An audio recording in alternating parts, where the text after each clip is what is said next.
Alright, we are back. We were playing Fallout 4 tonight, but that was glitching mad hard. So I was already playing Final Fantasy 14, so I just decided to take over.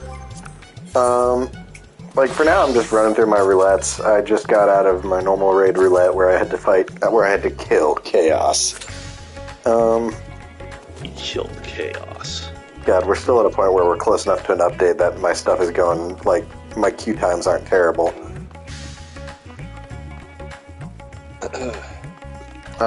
But yeah. Let's see. Ooh. Actually, so I was talking to Tim about how they made what is essentially Disney Animal Crossing, but I didn't tell him they also effectively added Animal Crossing to Final Fantasy 14.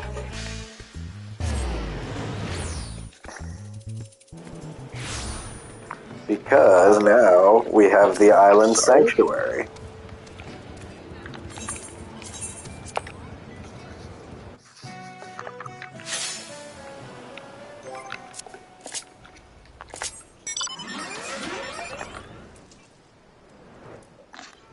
Huh.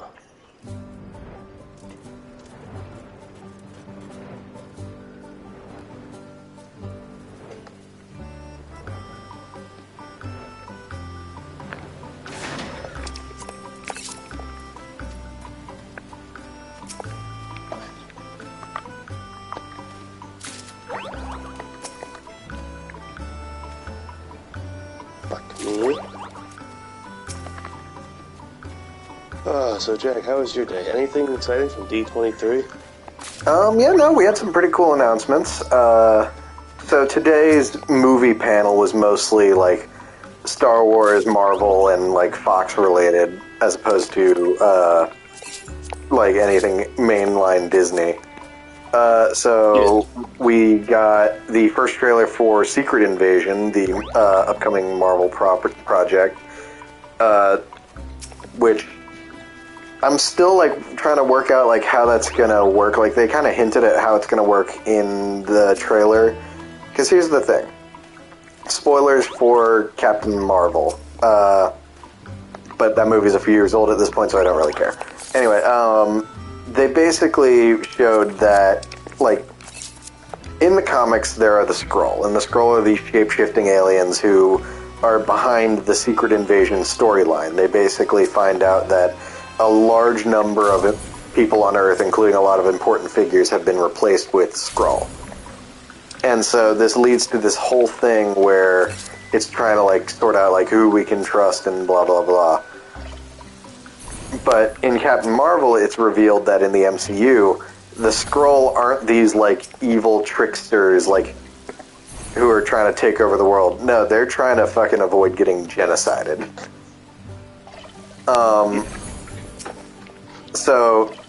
But what it looks like from the trailer, from what I can gather for Secret Invasion, this isn't the same group of Skrull that we encountered before, whereas the group we've encountered thus far were just trying to survive and were willing to do it peacefully if that was offered to them. This group seems much more hostile about it. In fact, they're even going after Talos, the leader of the Skrull that we've met so far. Also, it's been heavily implied Nick Fury has been in space for years, and in the meantime, Talos has been, acting as his, impersonator on Earth. Which makes me question, how many movies now has it been Talos and not Nick Fury? We first found out that he was doing this in Spider-Man Far From Home, the one with Mysterio. And, they've more and more said it's been years that he's been, up in space.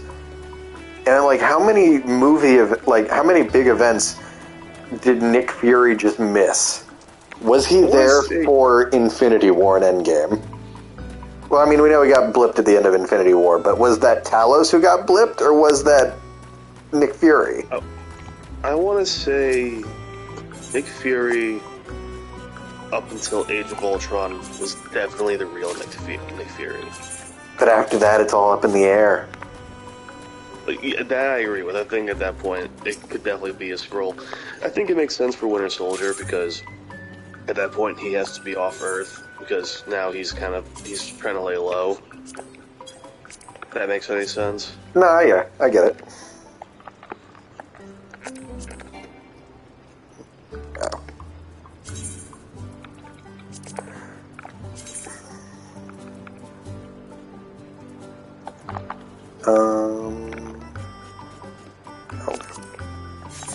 But so the other thing, like, so as with any like major con, they like show some stuff to the people at there that they don't release to the public right away. For example, as far as Marvel goes, I know that people there got a teaser trailer for the Marvels, as well as for first look at a new trailer for Black Panther 2.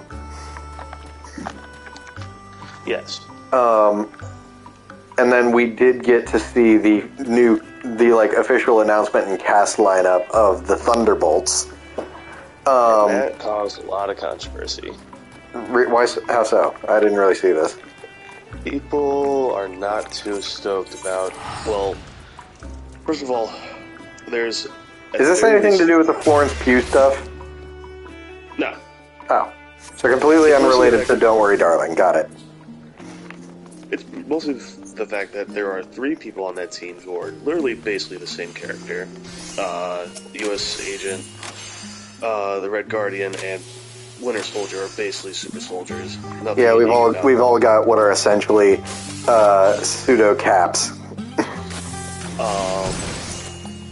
Yeah, okay, I can understand that. That's a fair point. I think most of the difference there comes in personality, but so I think that'll help it. But I understand the people being upset. I know a lot of people wanted Abomination to be on the team, which especially because they've been like, again, spoilers for She-Hulk. They've been like bringing him back and like setting him up as a character in that world. Like I have to assume at one point the plan was to have Abomination on the team. Yeah. Well, here's my question: isn't the whole point of Thunderbolt that they're all villains? So I actually saw, I think it was Nash of all people talking about this on Twitter, that the original twist of the Thunderbolts can never be pulled off again, unfortunately. No, it can't. Because, for context, for the original Thunderbolts comics, the original team of the Thunderbolts in the comics, were a group of villains impersonate, like rebranding themselves and disguising themselves as heroes to gain the public's trust in order to then, like, get away with crimes. Including, like, their leader, who was eventually revealed to be Baron Zemo, who I think it's very interesting that he wasn't included in that lineup, although I'm confident he's still going to be in there. He has to be. It's the whole point of isn't it? Basically. But then, like, the twist in the original comic is, with the exception of Zemo, all these villains realize, oh shit, I'm kind of liking this whole hero gig. This is nice. I kind of want to do this instead of crime. But it doesn't help that one of the members of the team is an Avenger. Like, Bucky's an Avenger, whether we like it or not. Is he, though, an official member of the Avengers? He'd fall alongside him now. That's not like that. I'm saying that doesn't equate to official membership on the team. Even still, like, he's not really... Kevin's saying, is there a way to turn down the game audio and up our voices? Yeah, actually, I think there is. Give me a second. I think I actually have a way to do that. No, it's something I do on my end. Hold on. I think. Excuse me. Sorry, it's very hard to do with the, like, fight ongoing. Hold on. Let me just clear these guys out.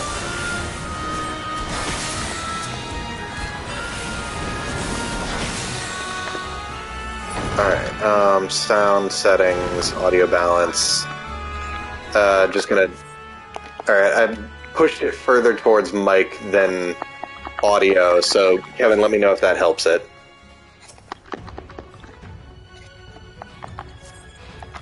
Damn it. Oh, yeah. God, I love max level summoner so fucking much.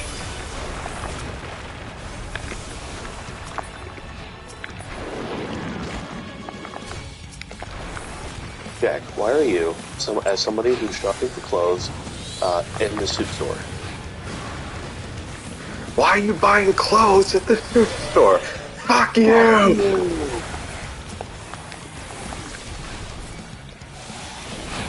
Now, let's say, hypothetically, I'm in the suit store, and I'm trying to buy clothes.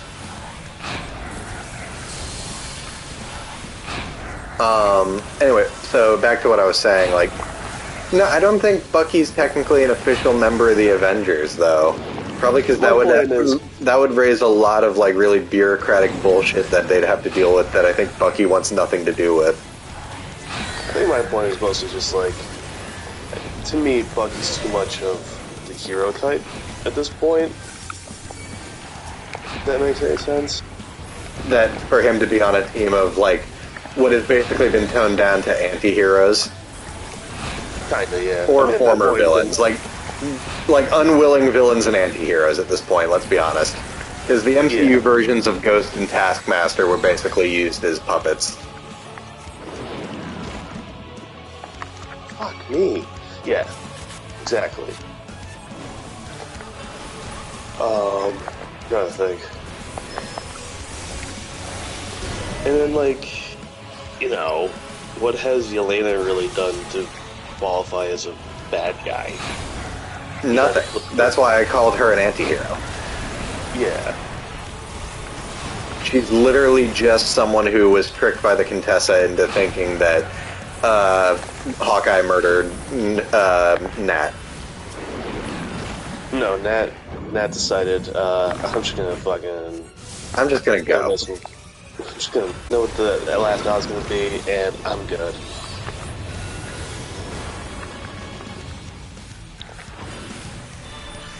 An interesting move of Marvel to answer the question of how is a character with no powers going to fight in the last battle against Thanos?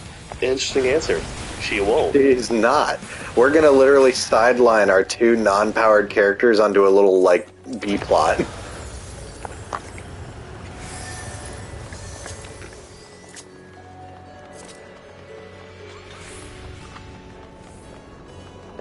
Fuck me. This corner sucked my dick. Oh my god, Aaron, you're so cool. Holy shit.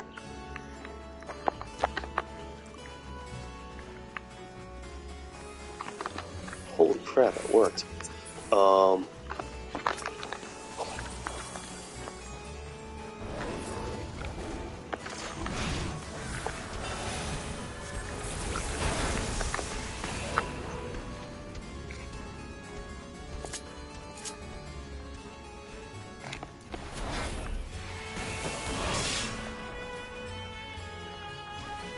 Fuck you. What are you playing now? Hotline Miami. Ah. I thought I beat it, but there's actually more.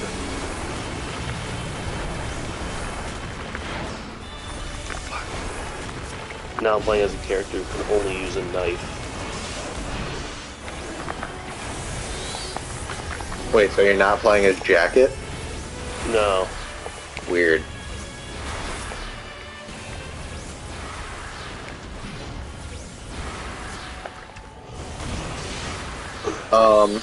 But anyway, I'll be honest, as far as like Star Wars announcements, I couldn't bring myself to care about any of it except the Mando Season 3 trailer.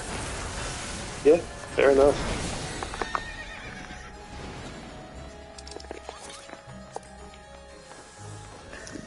There's not really a lot beyond Mando, I think, that's going on anyway. There's Andor.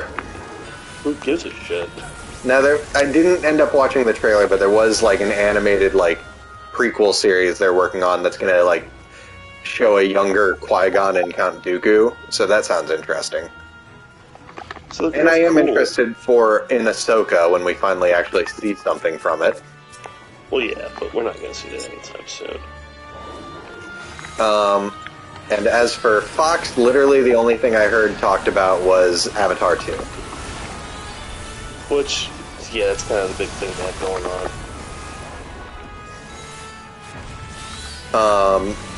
Oh yeah, but we didn't really talk about this on the stream, but we've been talking about it plenty off. One Marvel announcement was the trailer for the Marvel Halloween special, Werewolf by Night. For those of you who don't know, Werewolf by Night is an old Marvel comics character who is a werewolf. That's most of his shtick and his powers summed up. Particularly, the whole trailer for this was very, like, heavily themed around, like, the old Universal Monster flicks ads with, like, all black and white, very, like, focusing on shock value and having this very bombastic narrator. It was fantastic. And it looks like they're using him as sort of a way to introduce, like, some of the darker, like, the, like, more sinister-related characters in Marvel, particularly Man-Thing, who shows up in the trailer. Yeah.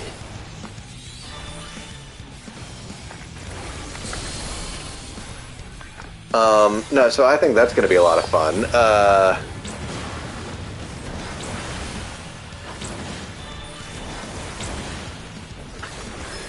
Yeah, no. Hopefully Moon Knight gets to fight him.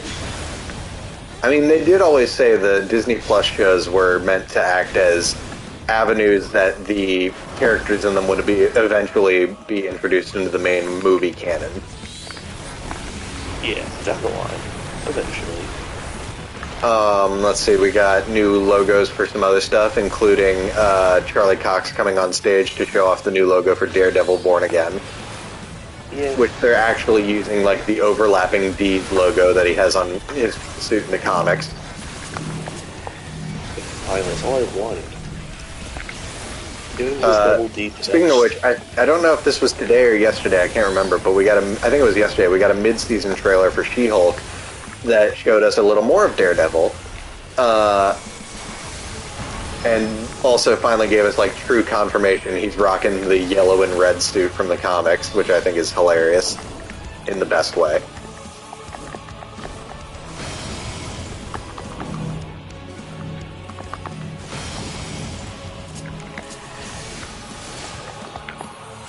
Oh, and the new She-Hulk bit. Yeah. Fucking... Also, it's heavily implied She-Hulk wants to fuck him. Which, you know, fair. It's Charlie Cox. Yeah, I can't blame the girl. Is this guy doing it for me?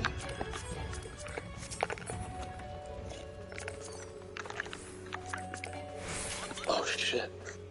Oh shit. That's... Also, the other person who came out both to talk about Echo and Daredevil Born Again was Vincent D'Onofrio, aka the Kingpin. Love. He's such fantastic casting for that role. I'm so glad they brought him back. Especially because, spoilers for Hawkeye, but again, that show's been out for a while, so I don't feel too bad about that. Everyone kind of knew that quote-unquote death in Hawkeye, that when Echo quote-unquote killed him, was a fake out. They didn't even have the balls to show it on screen. No way they were actually going to fucking kill him. So this is an interesting turn of events. What happened? So there's a boss fight in Hotline Miami where you fight this biker in a pink vest, and Jackie kills him. I just replayed that boss fight as the biker, and I killed Jacket. Twist? Yeah, Alternate timeline twist? I don't know.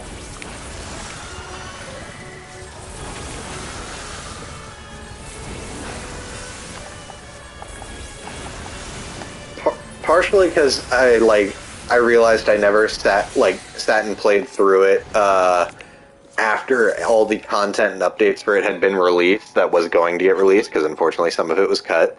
I've been playing through Final Fantasy 15 again, and I have very contradictory feelings about that game. Because on the one hand, I think it's really fantastic looking. I like a lot of elements of it, and I think overall it's a fun experience to play through. But I'm not going to deny it's a game with a lot of problems. And frankly, it would be shocking if they didn't have any, because that game's development timeline was a nightmare. Because for those who aren't familiar, Final Fantasy 15 started off as what was going to be a spin-off for Final Fantasy 13, the one with lightning in it. But then had a 10-year development hell before finally coming out as a much different game, and then rebranded as and rewritten as a mainline entry in the series. Which, frankly, I think that part was the better idea. Yeah. But even then, it was very clear, certain elements of the game hadn't had time to really be truly polished before the release, because it got a lot of content updates over the timeline after its release, and as well as a lot of DLC episodes focusing on different characters. A couple of which really filled in like gaps of the story that I feel like should have been like in the main game. Because otherwise, like, I do enjoy the story of that game, but without certain like context that's given by these episodes, some details are really messy and confusing. Hell, I think by the time the Royal Edition came out, they had actually like heavily altered the end of the game to more concisely explain certain story elements. Yeah. The other thing I think that drew it back was Square was clearly feeling very synergistic when that game came out, because not only is there an obnoxious amount of like real world product branding, like there's cup noodle all over that fucking game to a hilarious degree. Sorry, what'd you say? I remember that being a big thing when that game came out. Like you can literally like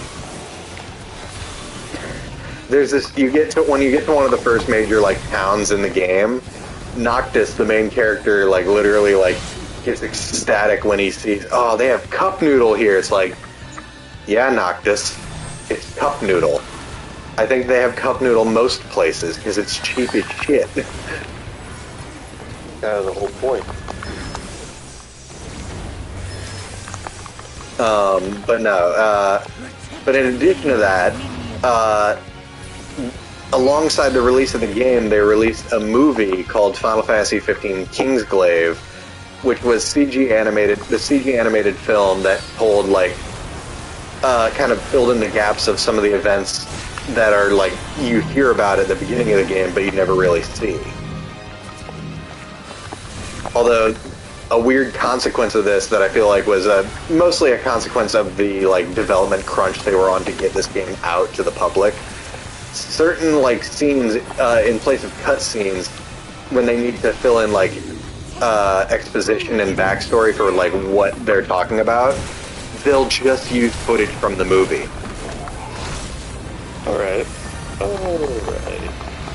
Another really awkward case of synergy is the fact that at the time they released this game, Square was trying to revive one of their old spin-off series called King's Knight as a mobile app, and so the party in the game would very regularly mention, oh, you guys want to play King's Knight? Oh, I'm gonna crush you at King's Knight.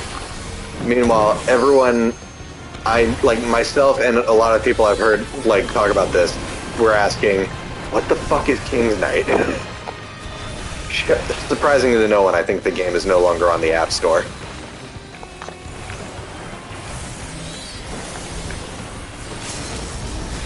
I mean, yeah, what the fuck is King's Knight? It was this little, like, it was a top-down RPG from the NES days.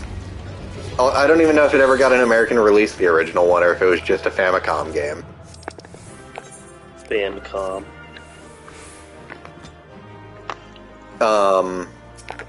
Actually, yes, especially now that I finished that dungeon. Let's Google this. King... Oh man, I'm on the Satanist level of Hotline Miami. Finally. King's Knight. So, the original game came out in 1986. It was a scrolling shooter co-developed by Square and Works. Okay, it was released in North America on the NES in 1989. Huh. Alright. And then, again, with the release of Final Fantasy XV, they released King's Knight Wrath of the Dark Dragon, which was a mobile game sequel to the original.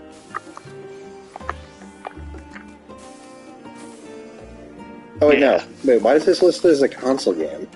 What console did they release this on? Fuck me. No, it wasn't released on a console. It was released on Android and iOS. Google just fucking lies.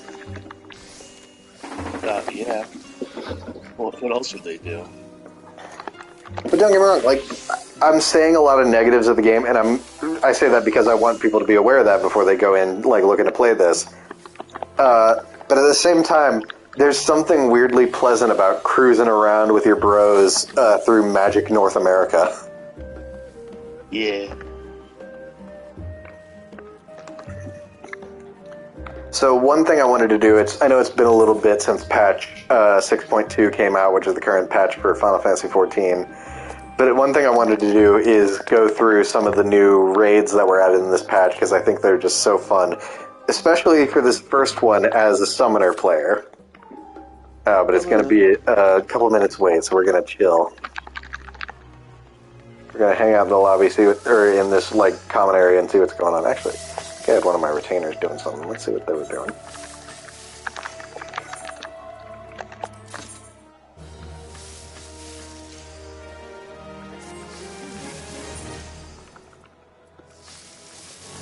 Just short. Okay.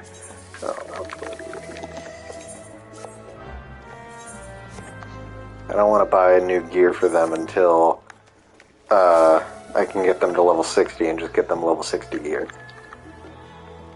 Oh, some people playing around with the hit boxes, the collision boxes.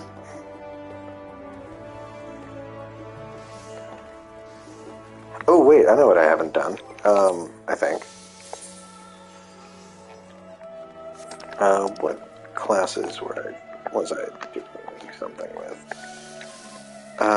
Right, I was gonna just take it.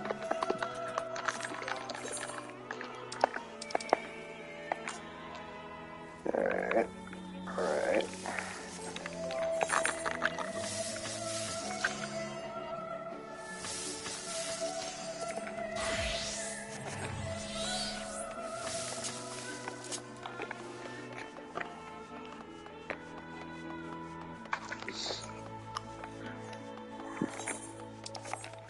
Fuck me.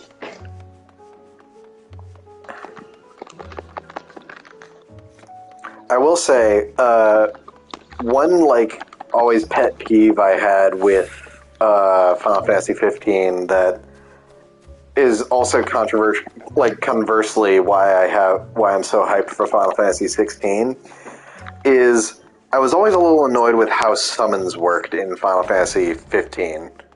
So, for those who aren't, like, super familiar, summons in the Final Fantasy series have always been, like, a big element. Since, like, 3 onward, especially. Where, basically, your character, like, a character in your party, usually if they have, like, the summoner job, can call in, like, big attacks, like, from, like, what are essentially gods in the games, in exchange for high amounts of NP. And so, ignore what anyone just might have noticed there, but anyway. Now, the reason I have an issue with 15 in this regard is it's really finicky how and when you can use the summons, because they are there. In fact, they're a decently important part of the story. But, like, the only context they ever give you for when you can use the summons is when your character is at the end of his rope or something like that, to that degree. And so it's basically completely random when a fight's been going on too long or you're losing health a lot. Like, you'll hear dramatic music, little sparkles will appear in the air, and you'll be told to hit the left trigger, and then a random summon you've unlocked will appear. I think there's, like, some criteria that affects, like, which one will appear, but I don't think it's ever been, like, super specific, which is annoying to me. And then there's some summons that,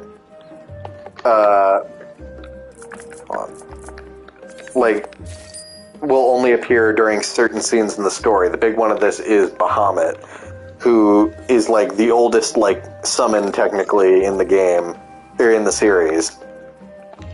He's basically usually depicted as a big-ass dragon. Anyway, Bahamut, you can only summon him one time during a mostly scripted fight.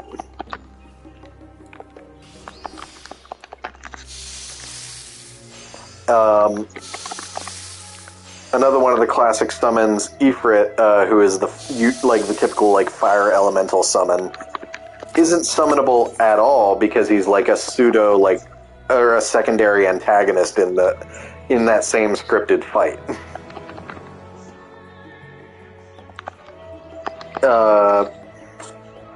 But again, conversely, this is kind of why I'm actually really excited for Final Fantasy XVI, where summons are once again a big part of the story, and they also are going to be involved in giant kaiju fights.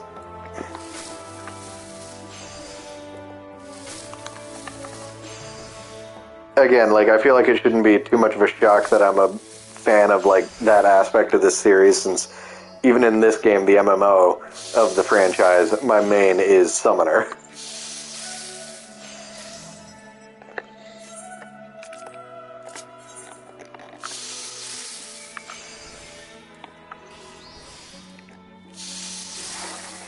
How's Hotline Miami going for you, Tim? I went quiet for a reason.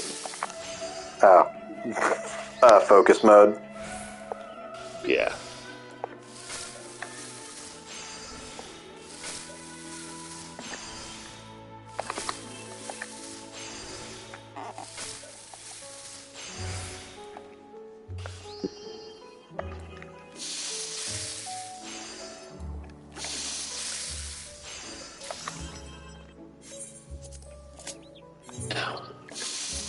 Anybody I missed? He's going on a murder spree, and I'm cooking!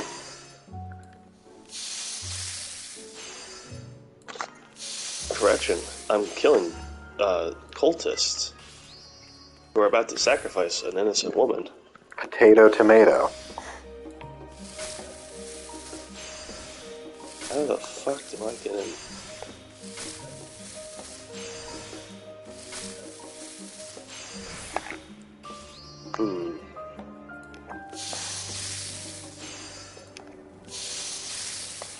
God damn it.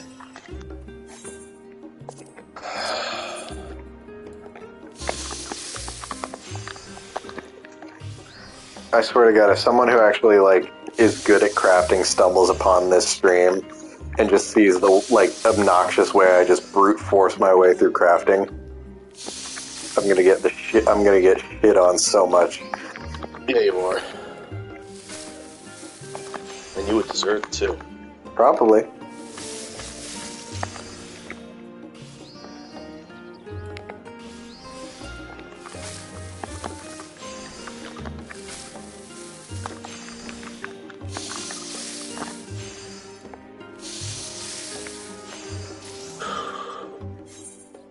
Okay, I got this.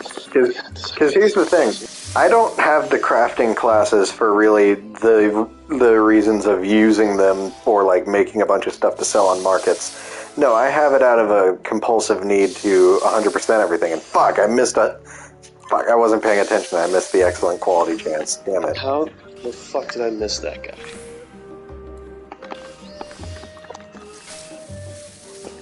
We can hear your aggressive joysticking coming over the mic. Oh, I can tell.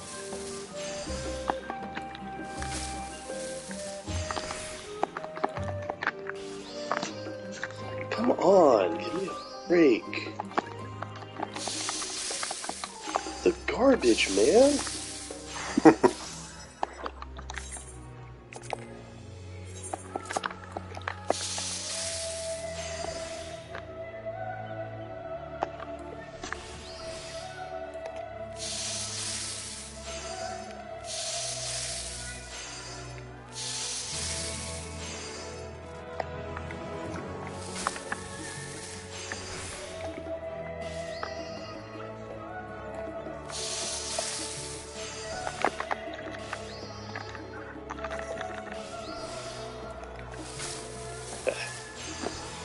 That's a double barrel.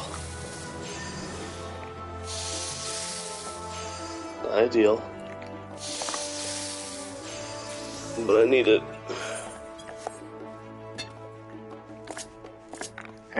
Actually.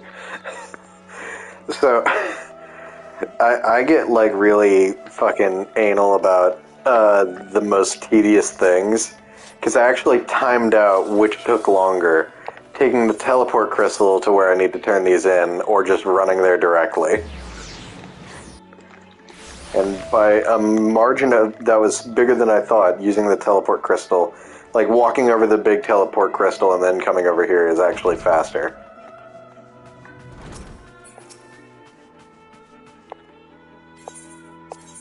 Oh my god.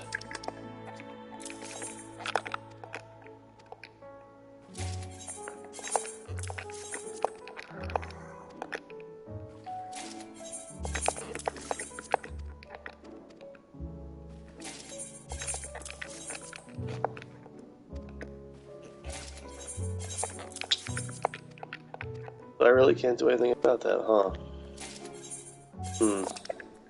That's annoying. Cool.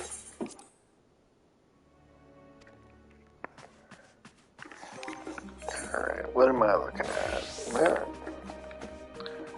Because I think I've got... Yeah, the whole perfectionist set.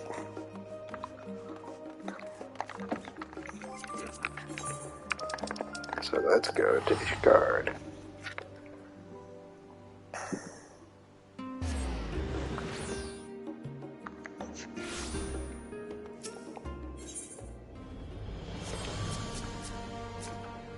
What the fuck? Okay. Excuse me. Actually, I wondered, do they actually offer any difference in the amounts they give you?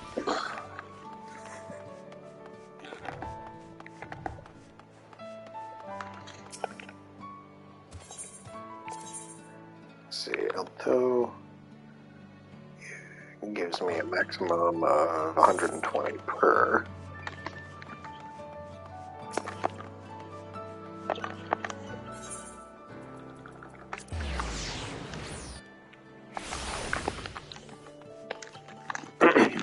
Excuse me. And Charlemagne gives me 120. Alright, and that's the stars. Actually, which one? Laverne and Shirley. What? I heard Laverne and Shirley's Charlie. No, Sorry. Charlemagne is this dude I'm helping. Oh. Wow.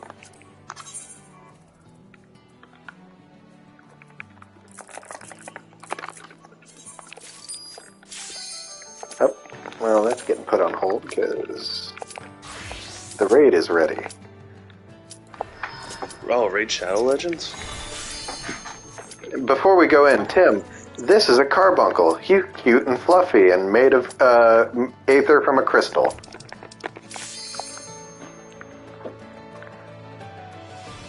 And this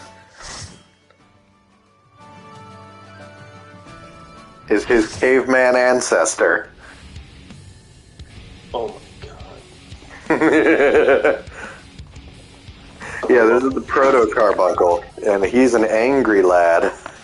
Did the carbuncle eat itself? It's gonna eat something.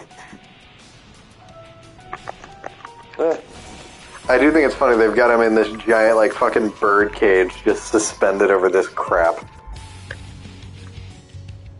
Steppy step. Step step. But yeah, no, in Final Fantasy XIV, carbuncles, like, take advantage of the fact that, like, the mythological creature is this little, like, fox-rabbit creature with a gem in its forehead. So carbuncles in Final Fantasy XIV are, like, creatures made out of aether when you funnel it into a gem, typically a ruby, a sapphire, or a ruby, an emerald, or a topaz. Topaz. Good night. Good night. Good night. Is that what you're saying while you're fucking killing people in Hotline Miami? Yes.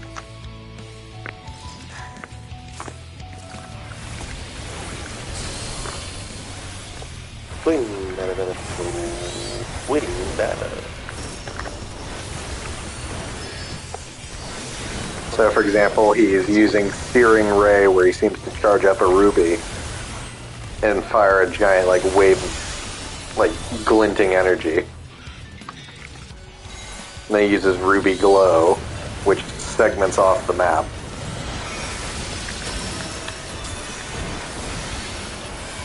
So now when he uses that same attack, Searing Ray, it'll reflect off of the walls made by the gem.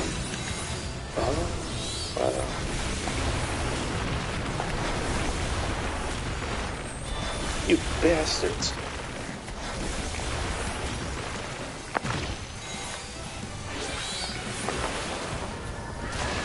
Topaz stones. Oh yeah, that's probably the creepiest thing to me about about this guy, is that he can talk. Like, not much, he just mostly, like, grumbles about how he's hungry and he must feed, but that's still concerning, if you ask me. Well, feed him, Seymour. Well, I think what he wants to eat, much like Audrey too, is us. Hey, look. Seymour didn't question it. Does it? Well, he did, actually. There's a whole, like, verse in the song about it. Because does it have to be human? Feed me. Does it have to be mine? Feed me. Where do I get it? Feed me, Seymour. So yeah, he actually asked multiple questions. Matter of fact, Seymour was very concerned. But he also was a simp. Yeah.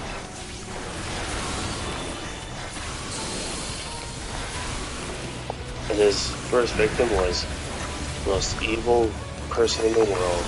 A dentist. Dentist.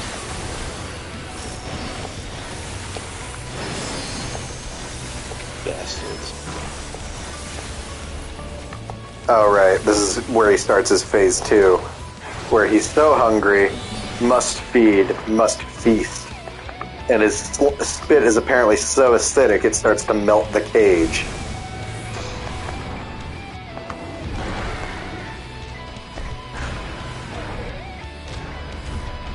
He just starts smashing his body into the sides of the cage until it breaks.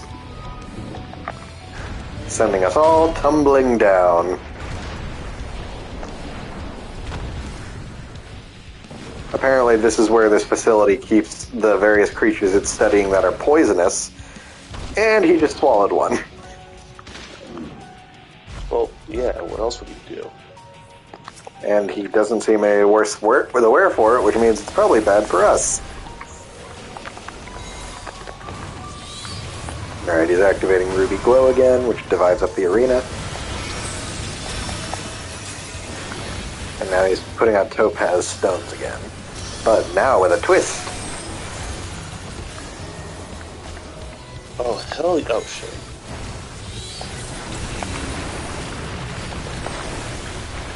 Right, his Tank Buster, formerly Crunch, is now Toxic Crunch, which adds poison in addition to the high damage to the tank he uses it on.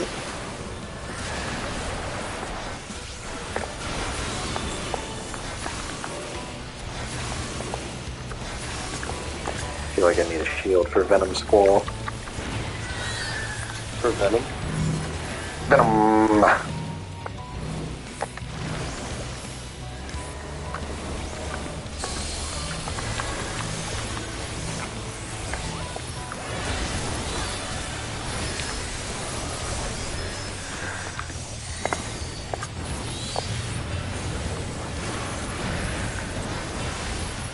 Oh yeah, so I briefly mentioned this when I was doing that dungeon earlier. I adore Summoner at max level right now as of the most recent expansion, because it used to be that, like, so Summoner's basic thing is using, like, you send out these 3 mini versions of the various, like, summons in the game to fight and do a bit of damage. Yeah, of course. However, once you hit level 90, that changes. They're not little anymore. They become the full-sized things.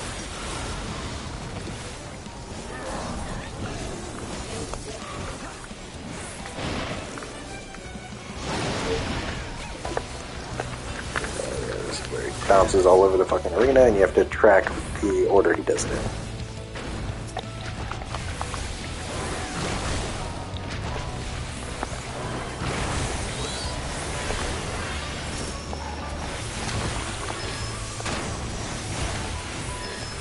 Yep, one of the tanks is dead. Well, we have another one. We have a spare. Alright, this is the one where the topaz stones, like, drop in a specific order and you have to keep track of them.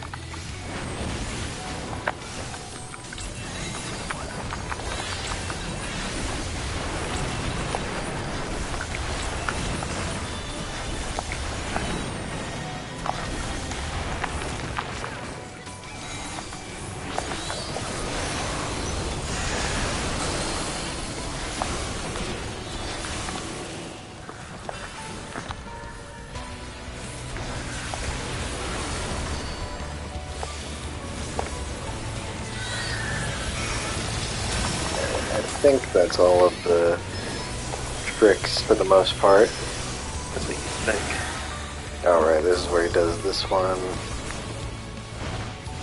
So after the, like, phase 2 where he breaks the cage, when it casts topaz stones, instead of being like before where it's just all of them do a little AoE attack, one of them or more of them will be poisoned and cause a pool to spread out from around it.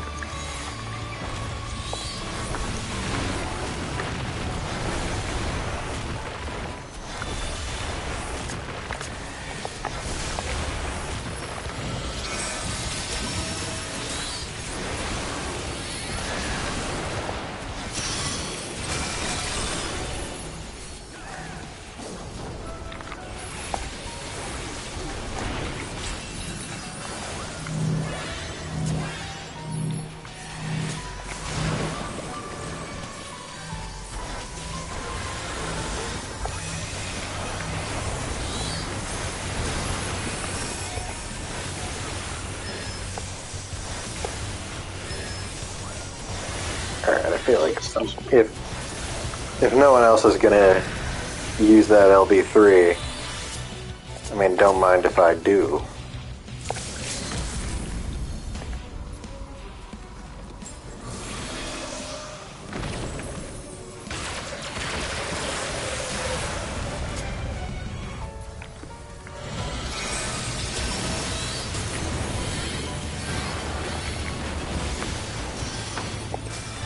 Oh yeah.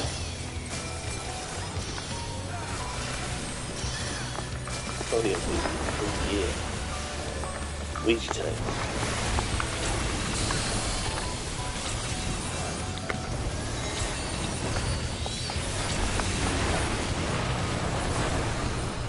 And there goes the carbuncle. Did it eat Fucking itself? putting him in his place. No, but I think he did starve, actually. Unfortunately, I've already gotten... So they do this thing in order to prevent, like, loot hoarding from players who play this game way too much, where during, like, the initial release of a patch which involves new raids, you can only get, like, a certain amount of loot from each raid per week. Which I think is fair. Again, I've been playing by that rule and I've almost got the full set for the caster gear for that raid. So I'm fine with it. So my mom walked in on my dad and my niece watching Nick Jr. My niece is supposed to be asleep right now. Oops. My mom asked, "Why is Nick Jr. still on?" And my niece just responds, "It's a long story." The long story put short is your dad's a pushover. Yeah, he is. 100%. Oh, Right. God. Before I queue up the next raid, I'm gonna go get a drink. Go do it, man.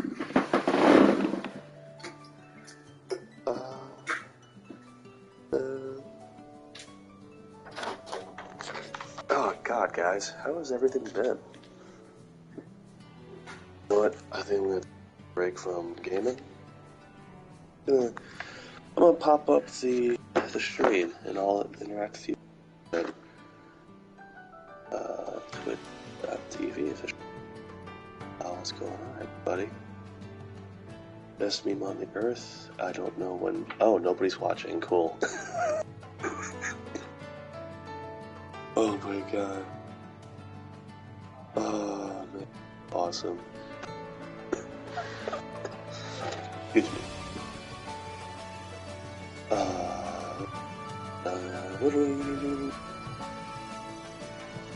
Did I fail? Oh, whoops. Yeah. Yeah. Let's play that one.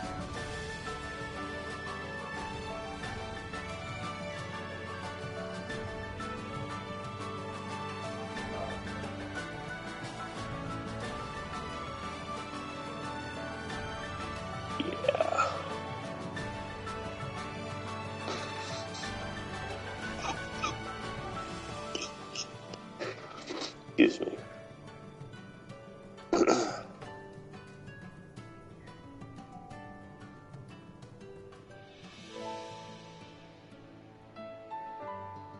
Oh, wait, what?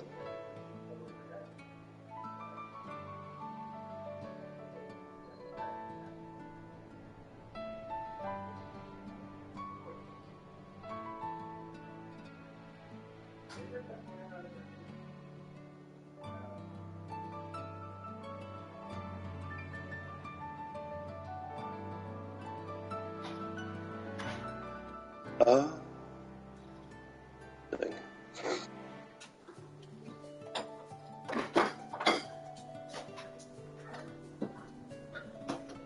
I have an itch on my big toe.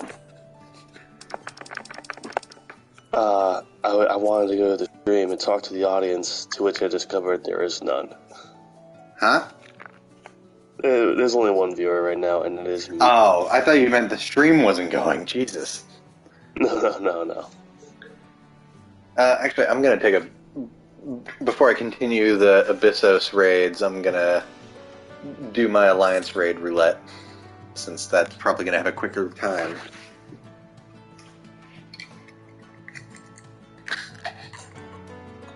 I can't really sleep, so I'll be reading like until I know everything. Yeah, fair enough. I'm just looking through water.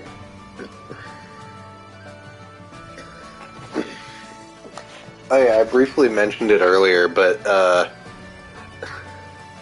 think it's kind of really funny how fucking, excuse the unintentional pun, chaotic a game Strangers of Paradise is.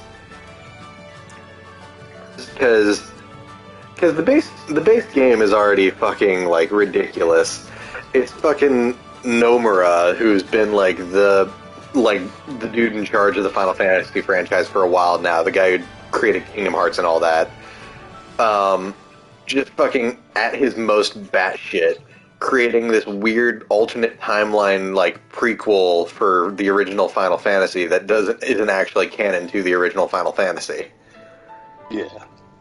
Within that, they're now releasing DLC where you actually fight the main characters from the original Final Fantasy, and Gilgamesh is also there, which is real weird because Gilgamesh first appeared in Final Fantasy V. Like, I know he's got a reputation now as like the character who pops up throughout the series, and it's sometimes the same guy, but it feels weird having him go to a game before the one he was originally in. Yeah. Also, Bahamut, because that's less weird because Bahamut was actually in the original game, the original Final Fantasy, although not in the same capacity we know now. But like the DLC is called like Trials of the Dragon King or something, presumably referring to Bahamut. Yeah. Also, someone on Twitter mentioned that the comic version of Huey from The Boys somehow looks like every Breaking Bad character at once. He kind of does. I mean, the way I see it, it's like if Simon Pegg was in Breaking Bad. Oh, so going back to Disney news, we got some more details on Zootopia Plus, which is coming to Disney Plus. Yeah. So it's sort of meant as a mid-quel series of shorts, just like set throughout Zootopia, just little like 8 to 10 minute like bits, basically. Yeah. One of the shorts they released a synopsis for, Hop on Board, will follow Judy's little sister Molly as she escapes and boards the train that Judy takes to Zootopia at the beginning of the film. The original Try Everything sequence at the beginning of the movie. Hey Jack, have you seen the Disney 100 Platinum Celebration? You mean the Bukkake ears? Yes, I have. I'm gonna put this in the members text for everybody to see. Oh, so we've talked before, I think even on stream, about Josh Spiegel, who's this guy on Twitter, who does various polls often related to film or, in a lot of cases, recently Disney. Yeah. So his current, and he does like bracket-style tournament polls, where he releases like a set each day that like continues the brackets. The current like tournament he's got going on is the best defunct Disney ride. Yes. I voted on this today. So I'm going to go through today's, and I want to know which ones you voted for. University of Energy or Enchanted Tiki Room under new management? Energy. Adventure through Inner Space or Cranium Command? Cranium Command. Maelstrom or Sounds Dangerous? Maelstrom. Honey, I Shrunk the Audience or Tapestry of Nations? Come on, you really gotta ask that one? I don't know. Tapestry of Nations is a really good parade. Honey, I Shrunk the Audience. Okay, so you've chosen all the majority winners. Got it. Yeah. Was there any others? No, that was the 4 for today. Yeah, I forgot if there was more of them. Yeah, I don't know. I'm kind of basic. Ooh, we also got a new teaser for Moon Girl and Devil Dinosaur. That's fun. That is fun. Hold on 1 second. Someone made a Tim Allen drum kit. For some reason, I thought it was the Doom thing. Also, fun time to confuse people who've never played Final Fantasy XIV, because I rolled one of the Nier Automata raids.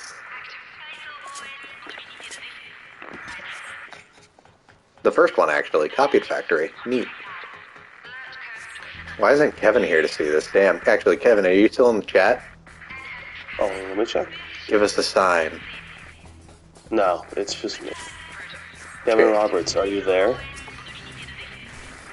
Give us a sign.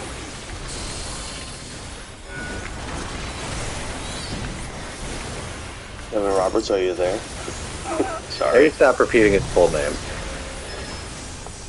What? This first one is the most sinister of all. You have to dodge big, veiny balls.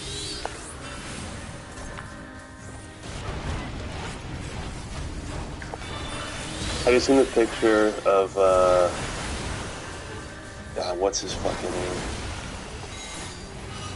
I cannot pronounce that guy's name. Give me a second. Yeah, you're gonna have to clarify what you're talking about, because currently I have no fucking clue.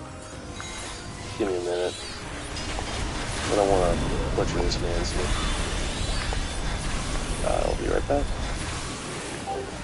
But yeah, no, for those who aren't familiar with Final Fantasy XIV, they actually teamed up with the creator of the Nier games to do a whole an Alliance raid series based on the games.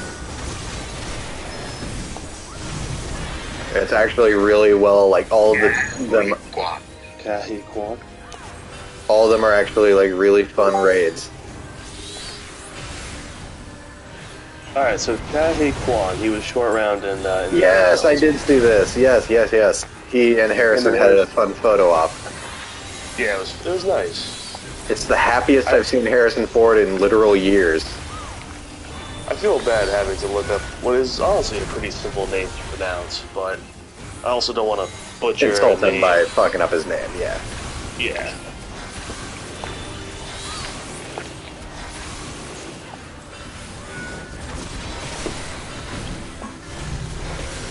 Oh, fuck this part.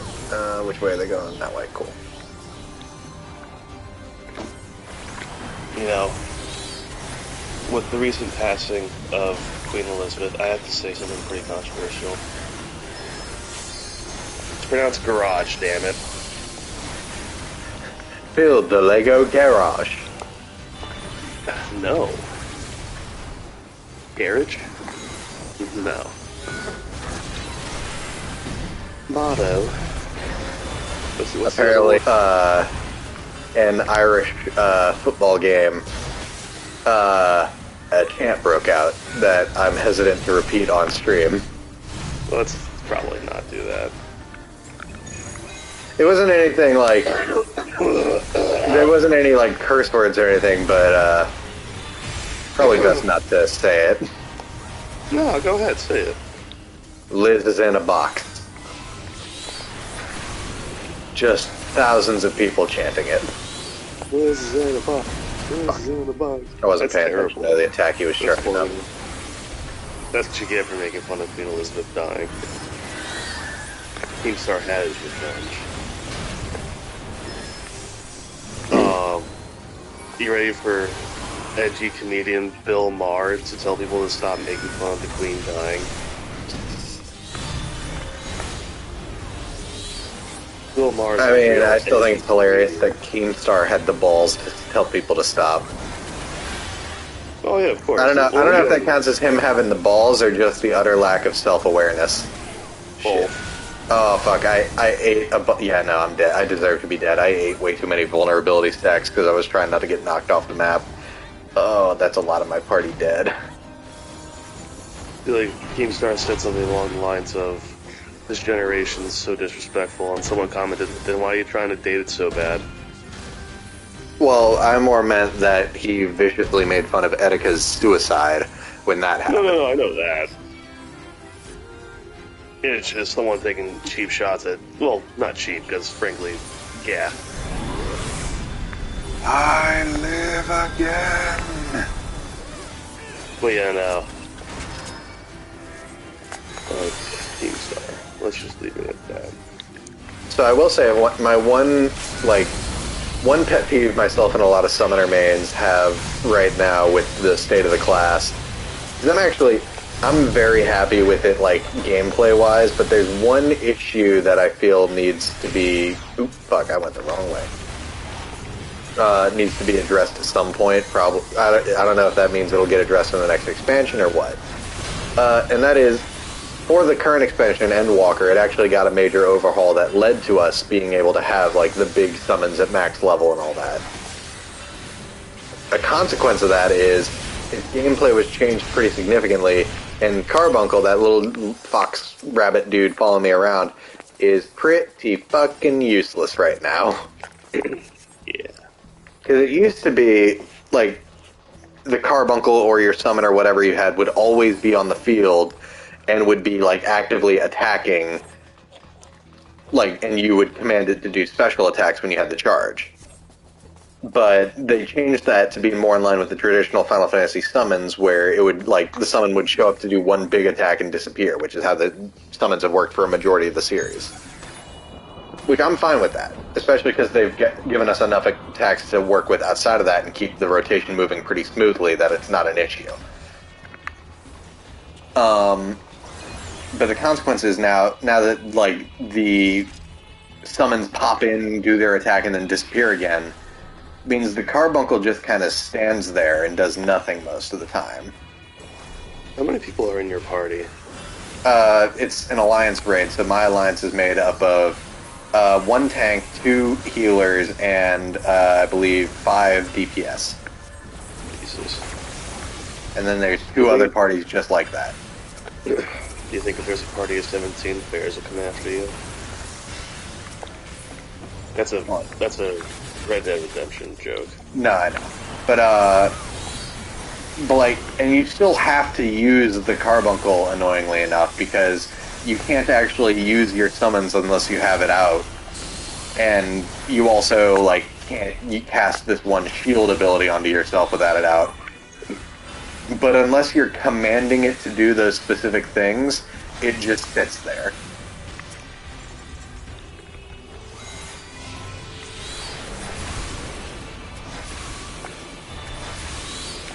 God, I remember when this raid first came out, like, those slow-moving pink balls were actually fucking devastating entire parties when this raid first came out.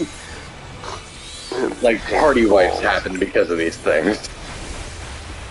When those balls killed somebody, the last words they heard were, "Boyo."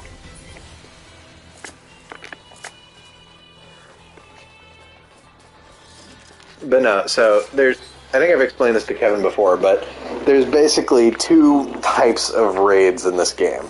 There's normal raids that, with some exceptions, mostly amount to really big boss fights with larger parties. And then there's alliance raids, which basically are, like this one that I'm currently doing, are multiple parties making their ways through boss-heavy, like, massive dungeons. Yeah. Also, I love this sequence because not only do you go, like, you, like, slide through this giant pipe, but then it auto-divides your party based on, like, where you need to go. Because each party ends up on their own platform that has slightly different mechanics for the next boss fight. And I think that's awesome. Also, do you hear... This is a triumph. I'm making a note here. Huge success. Because this is basically GLaDOS. It is. This is Hobbs. I was trying to get the guitar beat, or the guitar rhythm from the... Weirdly enough, in my experience, the best way to fight Hobbs is to look in the opposite direction of him, because most of the attack indicators come from that wall. Let's just hope you want to fight his partner in crime. Shaw. I fucking knew that's where you were going with this. I knew you'd see that. See, like, now he's activating the flamethrowers, and you have to be at an angle where the fire isn't going to hit you. Okay. And you wouldn't know that if you weren't looking at the wall. If you were a fool who looked at the boss. Okay. What? Yeah. Yeah. Yeah.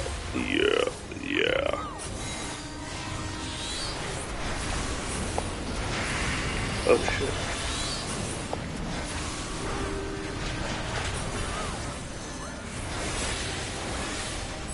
Fucking what? The claw. It's got a box! Oh no. And then the tank. Do you think where's Lizzie the was in there? tank? Jack, What? do you think Lizzie was in there? God damn it. I'm sorry. So the tank kind of dropped the ball on that, because how that's supposed to go, since they have so many damage mitigating abilities, they're supposed to nab all of those and use their anti-tank buster defense.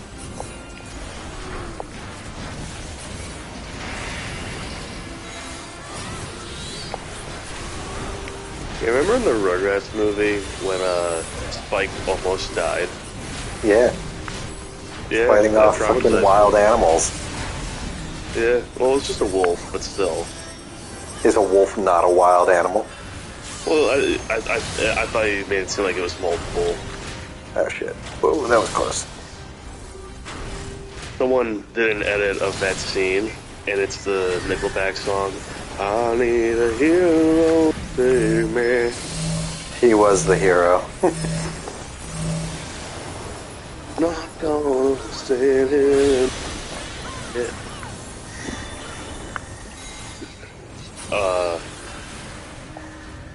Fucking Rugrats is a classic, man. Frankly, I don't, like, it's one of those shows that I know I watched, and I remember the characters, but I could not tell you the plot of a single episode. You don't remember the mini golf episode? Nope.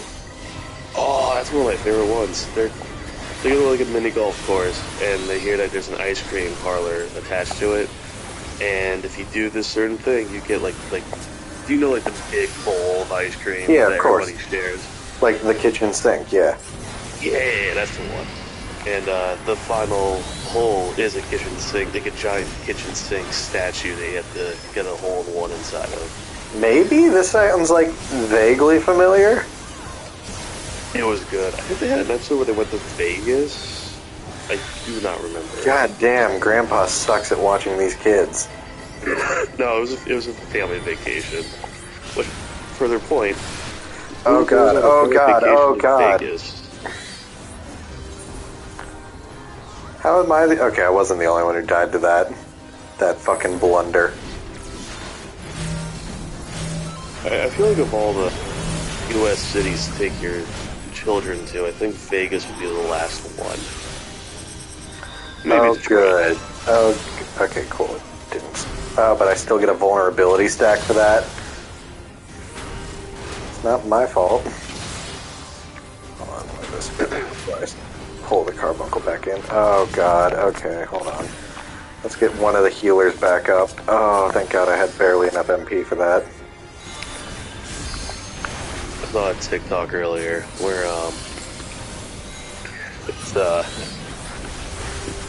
it was a caption of when his girlfriend travels back to the 1920s and visits the local jazz bar, and the local jazz band plays a very familiar beat. No.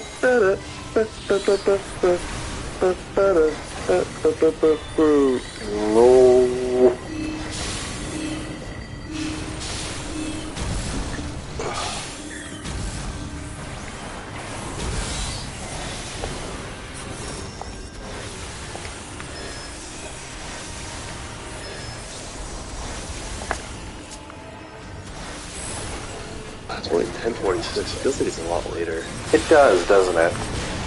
Yeah, it's fall. Well, it's almost Hey, fall. we beat GLaDOS. I'm very glad OC did that. We jumped down the mysterious pit. Straight him. Strat him. And you broke your legs. Your entire spinal cord shattered for life. Please, I have plot armor. Actually, no, please, we just fought GLaDOS. I stole some long fall boots. Oh yeah, good point.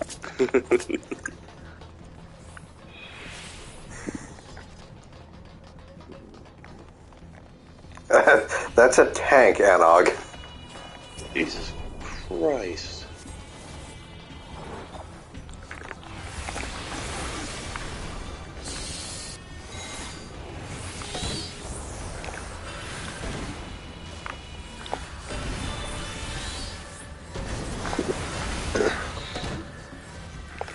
Don't kill me. Don't kill me, man. Oh god, I forgot. Oh god, I forgot.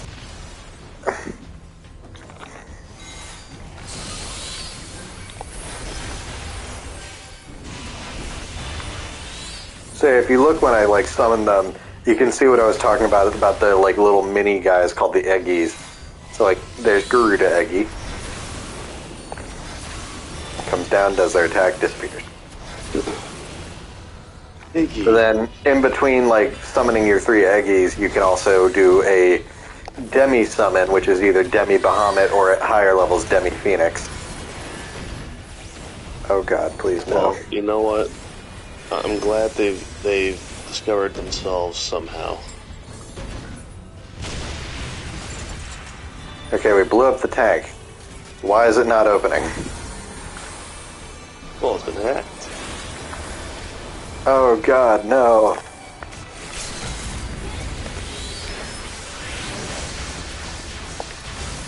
You ever see the movie Swordfish? I know about it, but I've never actually sat down and watched it. There's this scene where Hugh Jackman fucking has to crack a code, and John Travolta has one of the girls in his club give him a blowjob. Like, gives Hugh Jackman a blowjob, I should say. And then John Travolta puts a gun to Hugh Jackman's head and tells him he has 2 minutes to crack the code. Is that not the dumbest scene you've ever heard described? That's pretty fucking dumb. So, like, he's like, you got 2 minutes. Like, that's not enough time. And he's, like, getting a blowjob. He's got a gun to his head. Like, I'm like, dude, this is, like, the worst time. And I would not want to be in this man's position.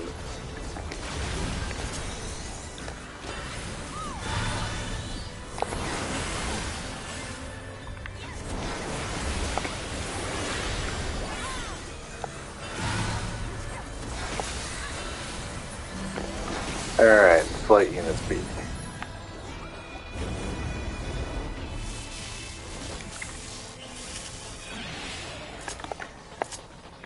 Forgot about something in the Lazy Towner chat, and it's, Bling Bling Boy has, like, a JoJo character. Bling Bling Boy. Eugene. It's Johnny Bling Bling Test Boy. was such a bad show. We watched way too much of that. It wasn't a good show. Let's be clear about that. It was not a good show. No.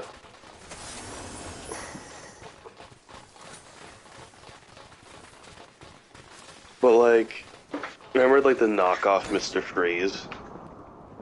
No. Give me a minute. Oh, I forgot. This is like this boss is so fucking cool, and he's not even the final boss of the raid.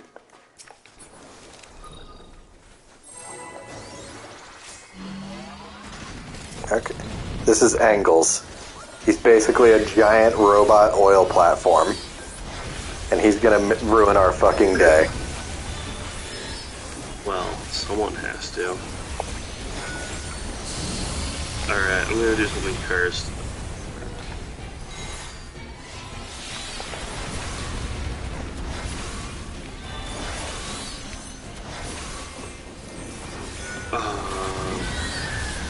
God, remember the beekeeper? Yeah? What the fuck did he look for?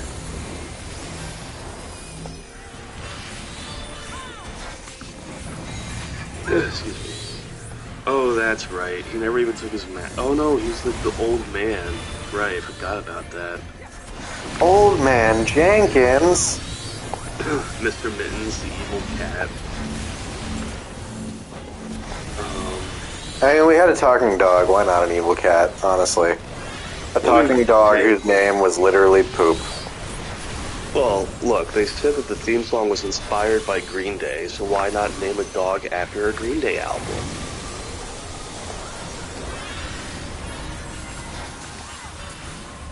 That's literally the best I have for you.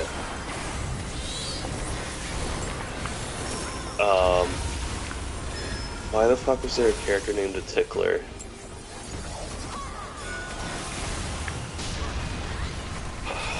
Hold on. Oh, Jesus Christ, he's terrifying. I mean, I kind of assumed any character named the Tickler was not going to be the most pleasant. No.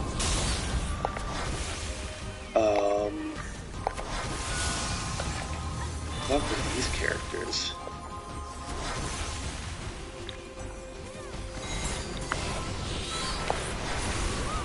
I have no recollection of these characters from this show.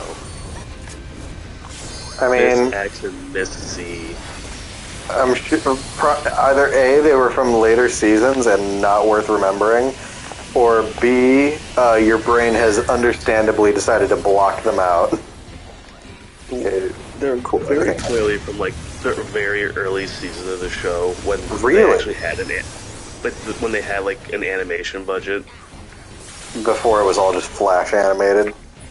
Yeah, because you have to remember It's this part. even though the writing has never really been that good on Johnny Test, there were times where the animation looked pretty good. even if the art style was still kind of standard, the animation looked smooth-ish. And then Season 2 rolled around, and they cut the animation budget.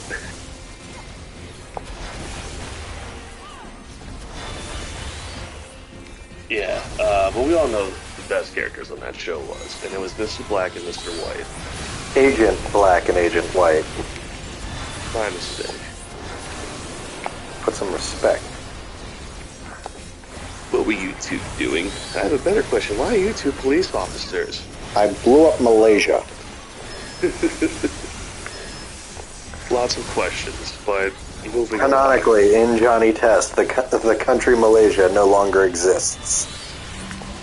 They know what they did.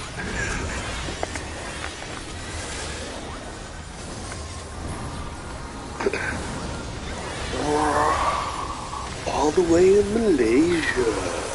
That's a Foster's reference for those who don't know. Well, Angles just failed to kill us with his death beam. Oh, where's he going? He's down in the fog. Where did he go? You know, I never saw that movie. Uh-oh. That's not good. Up goes the weasel. So, like, I never read the Mist book. Well, the fog and the mist are two different things. No, I know that, but, I mean, I have seen the Mist. Very good movie. Very depressing ending. So here's my question. Were the endings different? From the book? I think so. And if so, did Stephen King sit there watching the movie and go, "That's fucking raw"? I assume he did. That feels like a very Stephen King reaction. I just saw a video on TikTok that cracked me up. I guess they sat Stephen King and George R. R. Martin down, and Martin basically just said to him, "I have a question for you. How the fuck do you write so many books so fast?" Dude, I've seen that interview. It's great. And he's like, "I've had a good 6 months. I got maybe 6 chapters done. You wrote 3 books in that same time." He writes like 10 pages a day or something like that. Like, Stephen King has a method to his writing. Oh no, he lays it all out in that. Like, he's very methodical about how, because he treats it like a day job. Yeah. And, like, he's very good at it. Like, even his worst books are still something to look at. Yeah. My brother and I were talking about this recently. He's got a very good skill for prose. Yeah. God, I wish I had his method of... Because it's also, like, I wish I could be that motivated to write, like, that consistently. I would love to be a screenwriter and just not have any personal connection to what I'm writing. Just write something to sell it. I would love to do that. I'm not saying Stephen King doesn't have personal connection to everything he writes. I'm sure he does.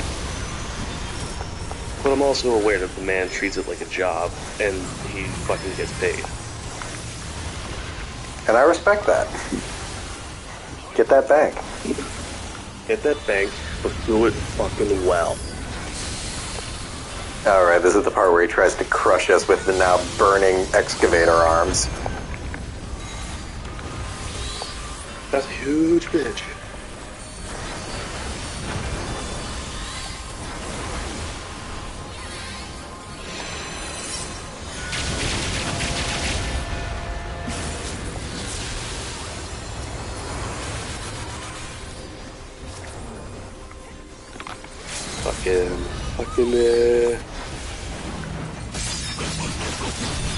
I do have a screenplay where I'm definitely like, yeah, I will not have any personal connection to this. I'm just gonna write this, sell it to some fucking really cheap studio who will lovingly pick it up, rewrite it, and just hand me a paycheck.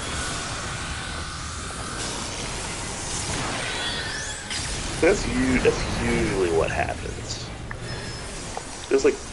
There's hundreds of screenplays just sitting around that they've purchased and just don't know what to do with.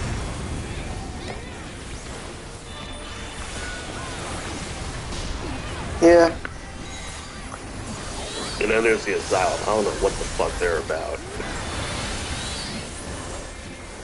I mean, I feel like that's a positive thing to say about yourself, as I have no fucking clue what they're doing over there.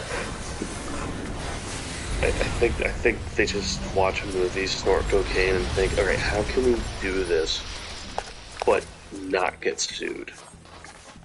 Alright, so we just killed a gigantic oil platform-sized construction robot that wanted to kill us. Cool. That's not the final boss. Yeah, that makes sense. We have to ride a pod into the fog. Don't run into any Lovecraftian horrors. No, just robotic horrors.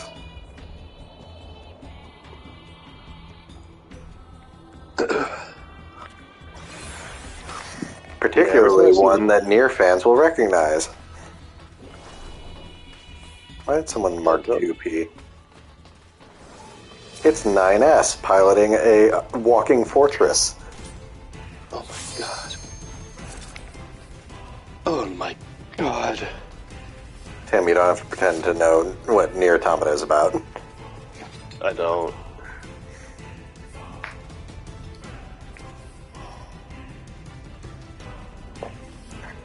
Are we all just sitting here, or...? So, a couple people didn't ready up, so we were just waiting, giving them a chance. Got it. The walk. Wait, is this the final boss? Yes, this is the final boss.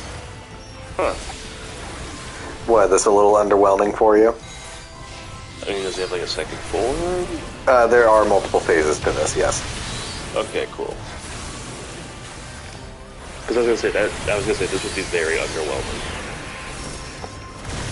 Like, oh fuck! I wasn't paying attention.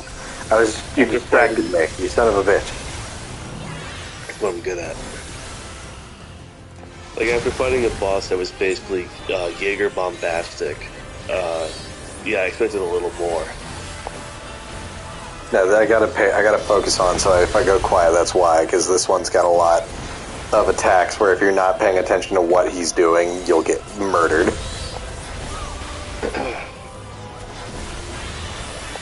I wish I understood what I was looking at this game, so I could help, but, I mean, you've rejected my offer repeatedly, but whatever.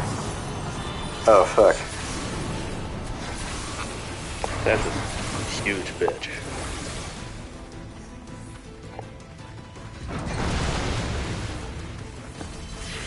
It's like that's the only quote from Goose Pickle, and it's probably because it's the only funny moment in the entire movie. That's a huge... God. So I feel like...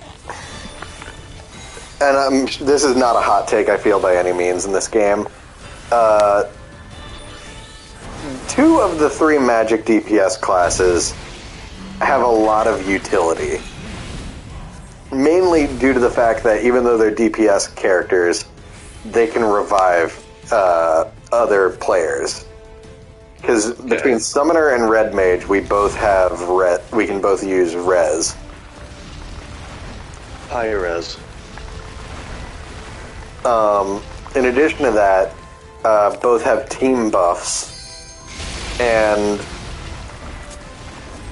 Hold on. I'm trying to pay attention so I don't get riddled with bullets. And personally, and one of my personal favorites in the whole thing, Summoner, one of my demi-summons, the Phoenix, when it spawns, casts an aura around it that anyone like within that aura will take healing whenever it attacks the enemy. Okay. It also gives me an ability to specifically add extra healing onto one of my allies or myself. Nice dot, by the way.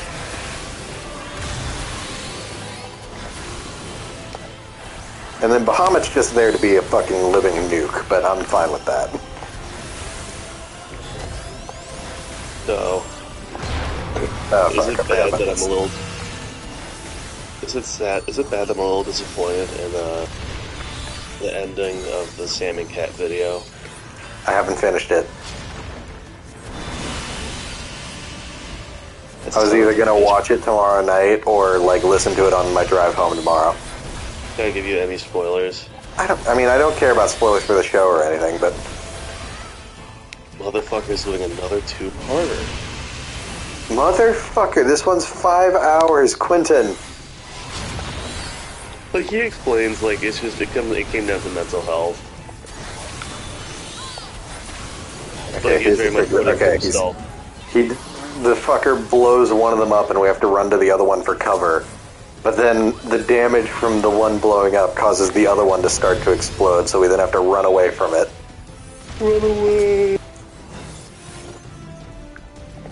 No, yeah, Quentin made it clear, like,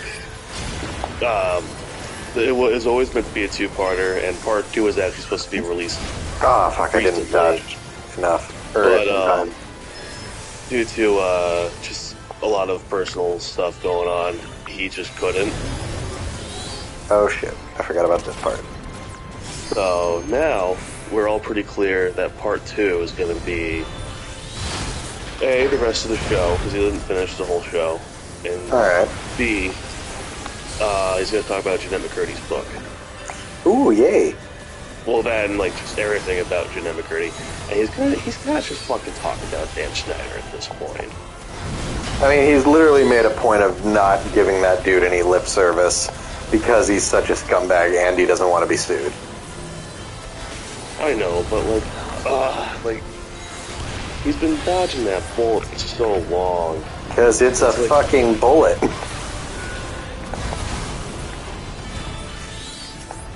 Like, don't get me wrong, I do think at some point he's going to have to address the elephant in the room. Get it? Because he's disgusting. Hey. No. It's not just that he's fat, it's also that he fucking looks greasy as shit. Don't insult elephants like that, man. Come on. Oh, that's what you meant. Yeah, come on. Elephants are cute. But no, like, I definitely get wanting to avoid, like, giving him, like, lip service or anything like that, especially when Jeanette McCurdy herself had to fucking avoid using his actual name in her book because she knew she could be sued by him. To be fair, though, I feel like she would be a bigger target. True, but still. So, why poke the bear? Oh, it's gonna be fucking great. It would, but I'll that bear has a legal team behind him. Wait, I have a legal team. No, I don't. I was in a band. You know what? I could fight a bear, Jack. I could fight a bear. Damn it. Look, bears, tigers, I can fight them. You wanna know why? Go for the eyes. Always go for the eyes. Well, with it, I mean, you could fight it, sure. You'd die, but you could fight it. If I get him in the eyes, they can't fight me back. I got him there. No, I think they'd start wildly thrashing at everything around them, which would be you. For context, this is very much a Rooster Teeth podcast reference where Bernie tried to make the argument that he could fight a bear because he was just going to I did forget about that, but that's totally argument Bernie would try to make. Which Joel argued, I think you could take a squirrel. Even then, the squirrel would rough him up a bit. I mean, there's no greater rivalry. There's no greater rivalry in Rooster Teeth than Gustarola and the squirrel in his front yard. That thing fucking despises him and is out for blood. Like, it's funny is like, I think we've all had squirrels in our neighborhood that we've recognized a few times. I definitely have. I hate to say it.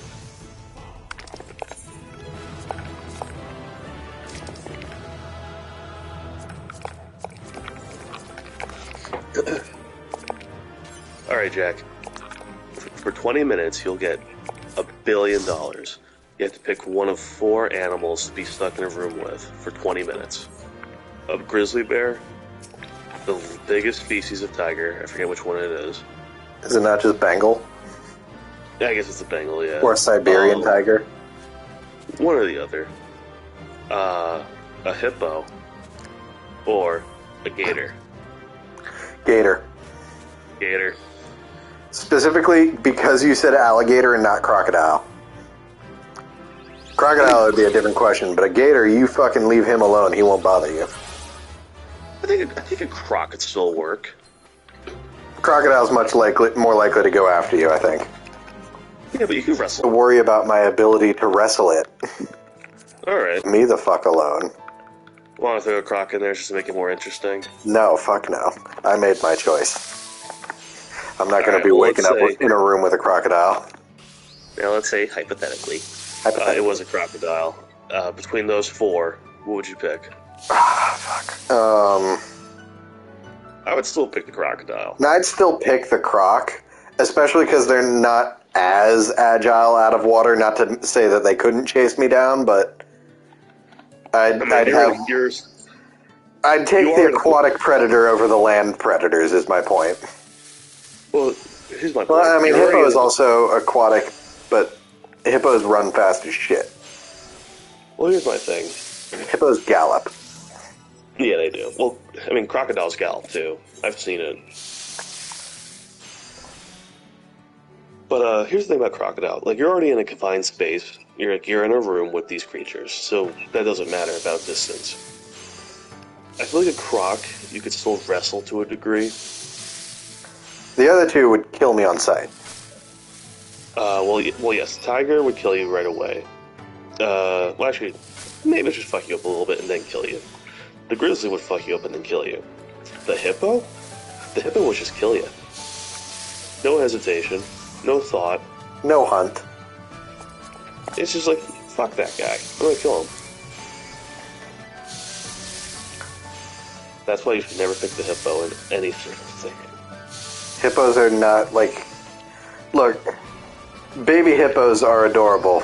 I watched Fiona grow up at the Cincinnati Zoo. I know it, but fuck that noise. Look, I get it, y'all. You grew up watching Madagascar. You got confused by Gloria.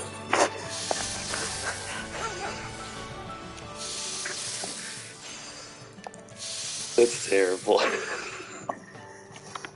Yeah, so I know we joked plenty about Cyrilege and Armor Rouge looking like Mega Man Battle Network characters.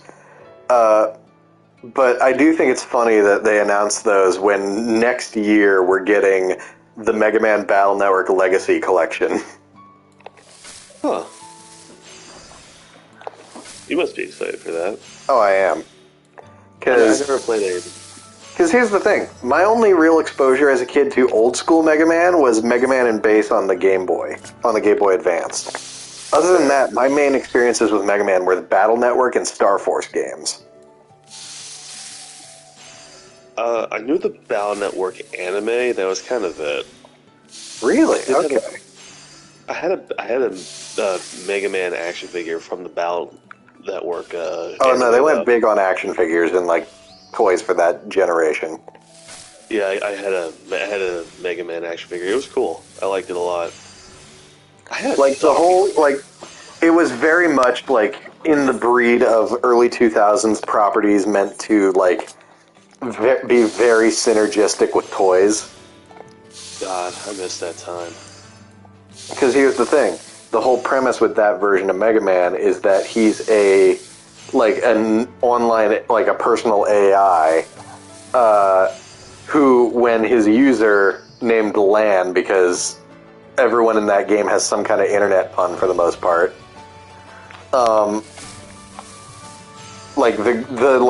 the female love interest character is named Mail, like email. Oh, it's bad. But anyway, basically... Why didn't they name her Emalia? Well, probably because the original name was something different in Japanese and the translators got lazy. But anyway,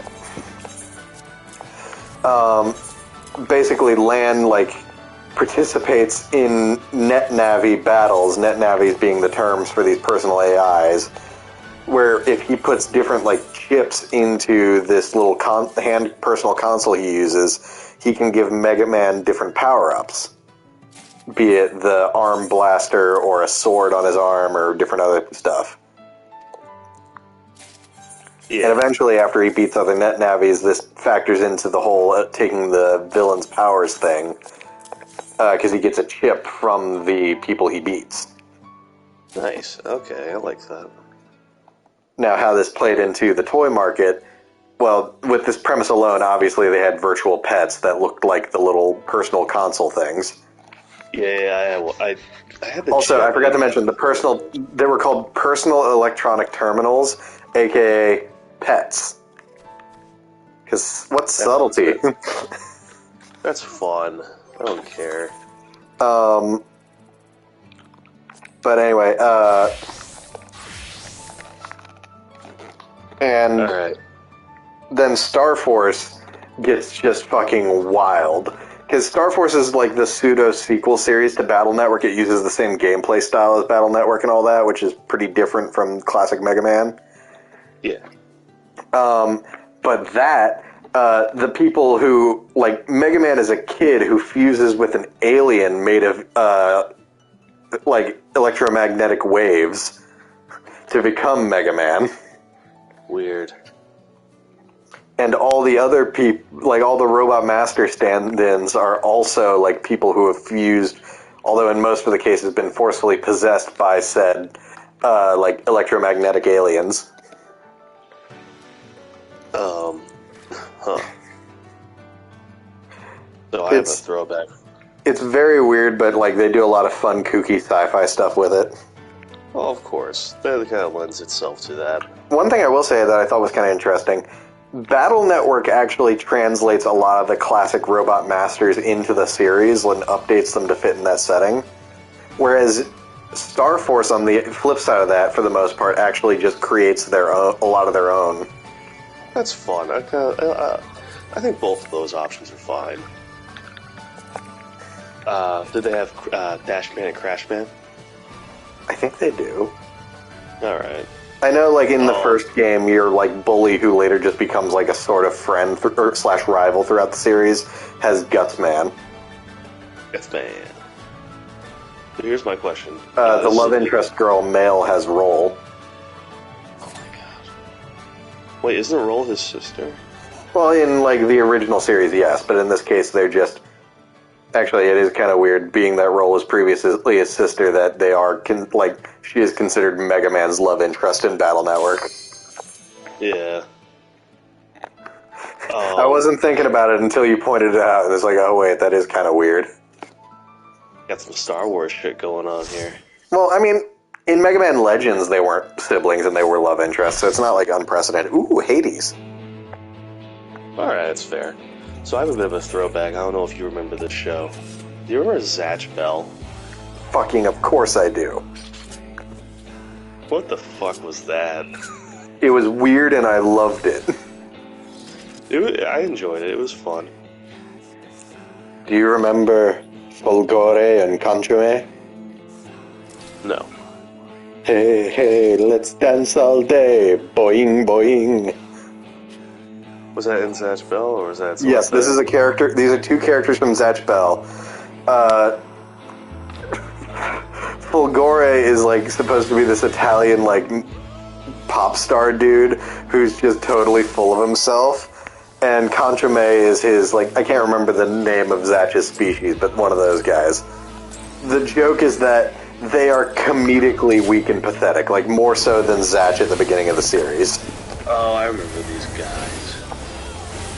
And, like, and when they first show up, like, Zatch immediately, like, attacks and, like, wipes out Fulgore, but then Conchume just starts singing, brave and strong Fulgore, invincible Fulgore, and he just keeps getting back up, even though he's very clearly beaten to shit.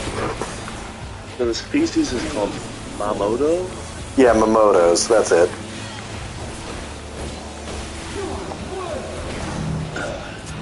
Yeah. Throwback.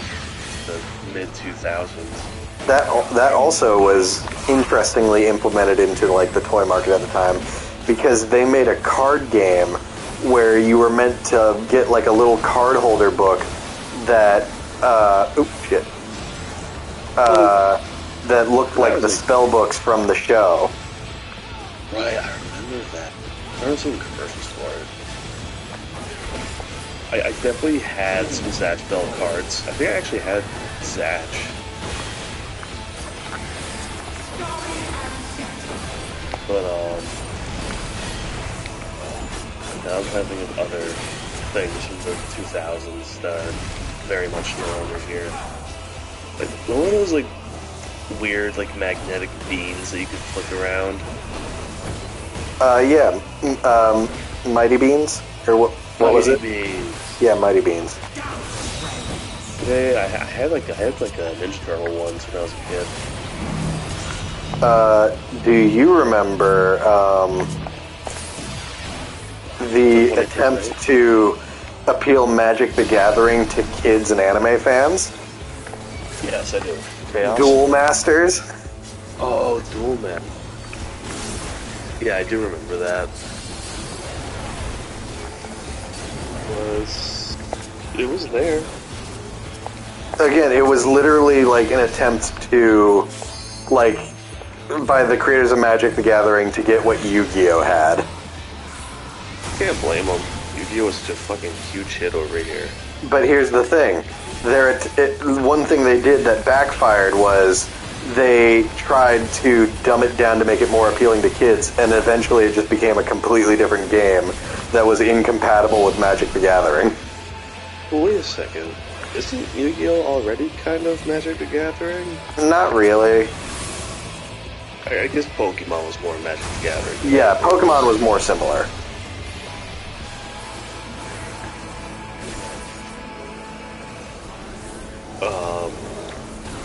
Yeah, I have no history with Magic, so. My cousin, my older cousin played it a lot when I was little, but that's about it. I do love. Have you seen the South Park bit where they really get into Magic the Gathering? Yes, and it's fucking like, well, it's not. No, it's not them getting into Magic the Gathering. They get into cock magic. Yeah. But they treat it like they go into like. Well, because it's cockfights, but instead of the chickens fighting each other, they play Magic the Gathering. Also, ready for some spooky shit? Watch this. Hold on, yeah, let's see. Oh, that's cool. I like this. Oh, that's creepy shit. This is cool. This is a cool boss. He turns into a wall boss when previously up to this point he had been like a stage boss. That's awesome. But my favorite part. So I never played Magic or Yu-Gi-Oh or Pokemon, the card games. Me neither. Okay, let me correct that. I really tried to get into Yu-Gi-Oh, but when I was a kid, no one else I knew actually played it. I was a very nerdy, lonely kid. Then when I was finally like in high school, the people who still played Yu-Gi-Oh were the ones who never stopped playing Yu-Gi-Oh and were disturbingly good at it. Yeah. Oh, damn it, I didn't get out of the way in time to avoid that. What was it? So I never played the games. However, I'm familiar with the culture, and I'll explain it by simply saying one thing. Hold. Okay, hold. I know exactly what video you're referencing. It's fucking funny. Here's the thing. Yes, but also South Park also the same joke. And fucking, it's been confirmed by literally everybody who's played the game and has been to tournaments. It's exactly like that. Just people who are like trying to do everything in one turn only to get interrupted when they're told, no, that actually doesn't work. You can't do that.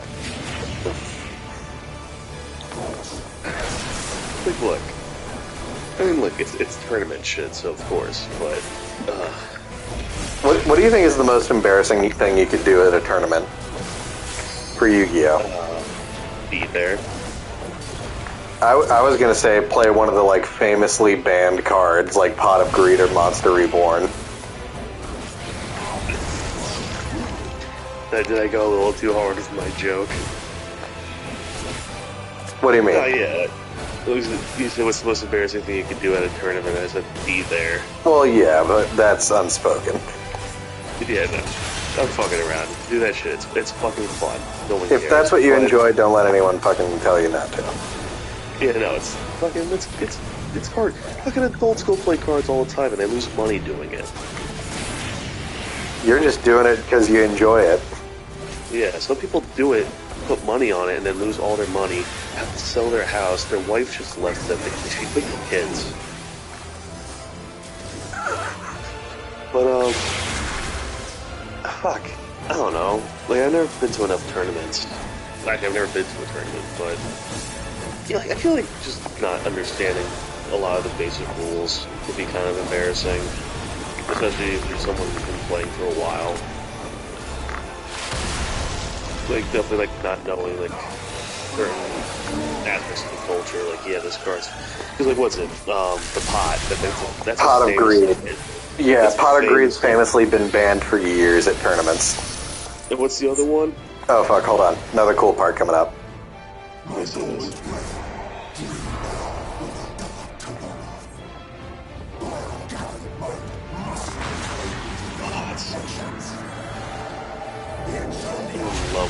I'm in love with the boss design in this game. Then you should fucking play it. No.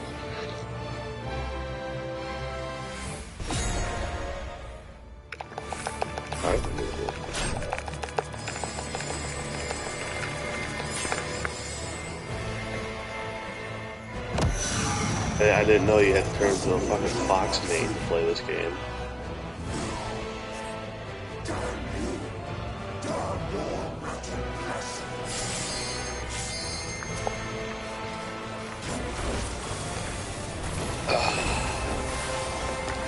The Dark Devours. What's the other famously banned card in Yu-Gi-Oh? Monster Reborn? Yeah, that's the one. Which is just like, it's been around since the beginning of the game. It's just a card that like lets you pull a regular monster from your graveyard and put it back on the field. Which, yeah, I completely understand why that's banned in tournaments. That's really simply broken. Not even like a strategy thing. I feel like that would just make the game go on for too long. Like that's like the MLB trying to make like stadiums smaller so baseball games go faster.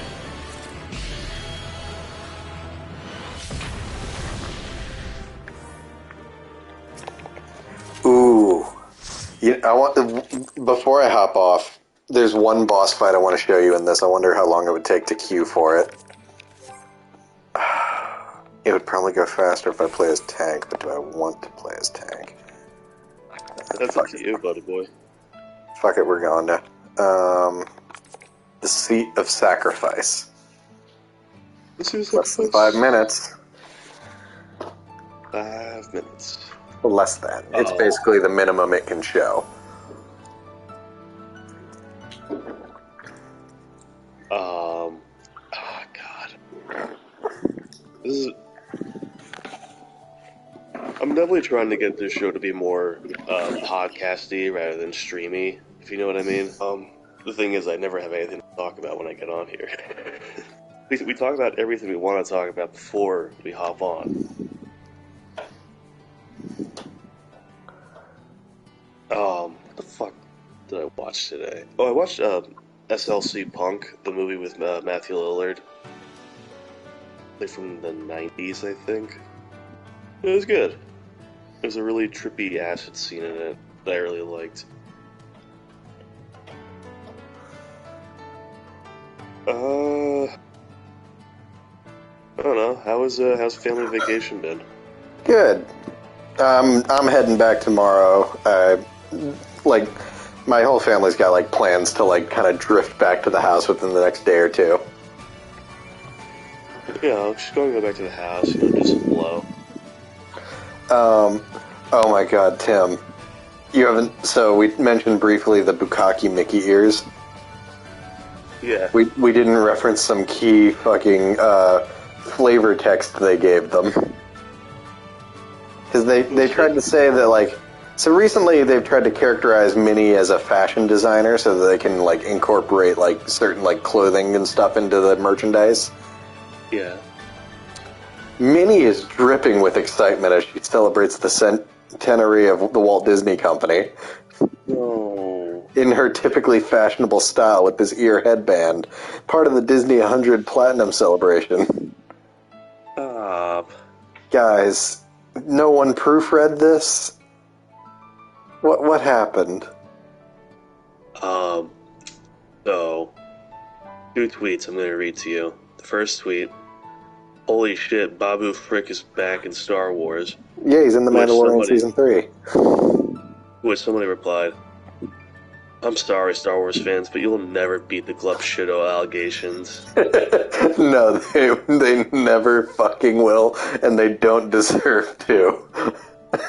Also, no offense. Because the Glup Shido allegation is incredibly accurate. Also, I'm going to be real with y'all. Babu Frick was not that great. No, everyone just thought he was a funny little dude, and Disney execs took that too seriously. Like, it was cute for a second, and then it got old. It's like a less severe case of the executives at Sony believing the Morbius sweep stuff. Hey, guess what? Morbius is free to watch on Netflix. I'm still not gonna fucking watch it. No, I don't want to waste my time. Also, I didn't show this off, but I love this fucking gear set. I only keep it on my Gunbreaker set. Oh, I've been looking at it. It's fucking cool. Also, Brandon Fraser in Airheads, he has what Eddie Munson wishes he had. Anyway.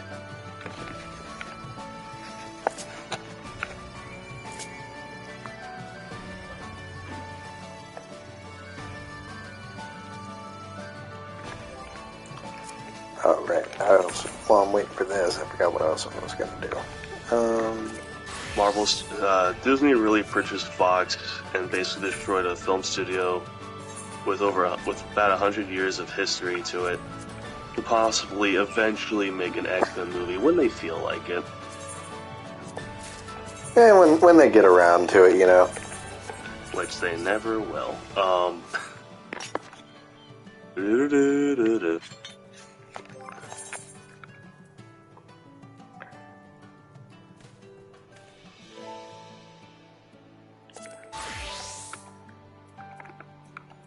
Queen Elizabeth II? You mean the boat in the Parent Trap?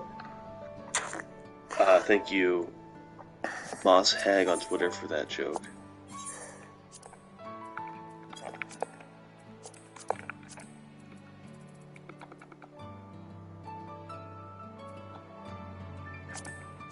Did it?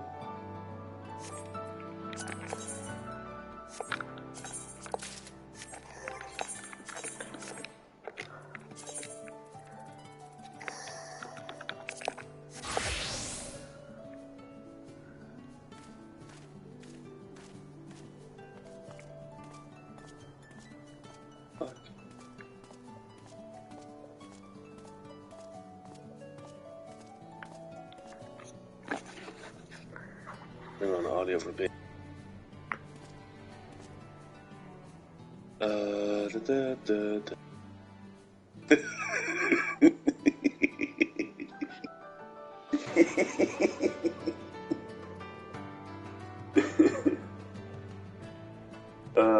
god.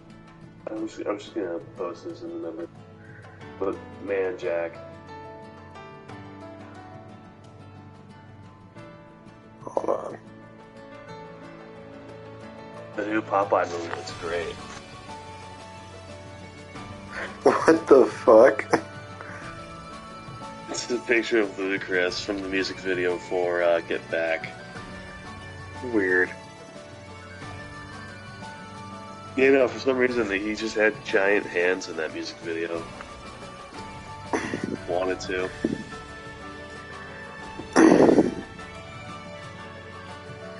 Reminds me of, I think we talked previously about it on the stream, that show Face Off, the makeup competition. Yeah. When Dishonored came out, if you remember that game, they actually themed an episode around it where, like, the teams were competing to, like, make a character that felt like they were pulled from the game. And one of said characters had those big fucking Popeye arms, and it fit perfectly. That's awesome.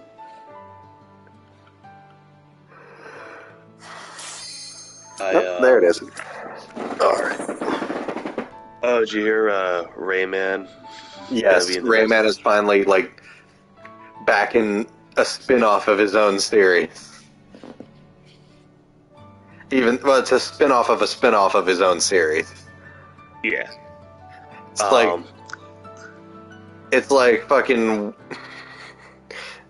being employed over your former manager at the company of the guy who used to be, like, your competitor.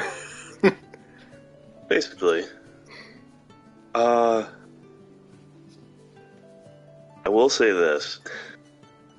Someone on Twitter, I don't know who, made a good point. Oh, come on. Sorry.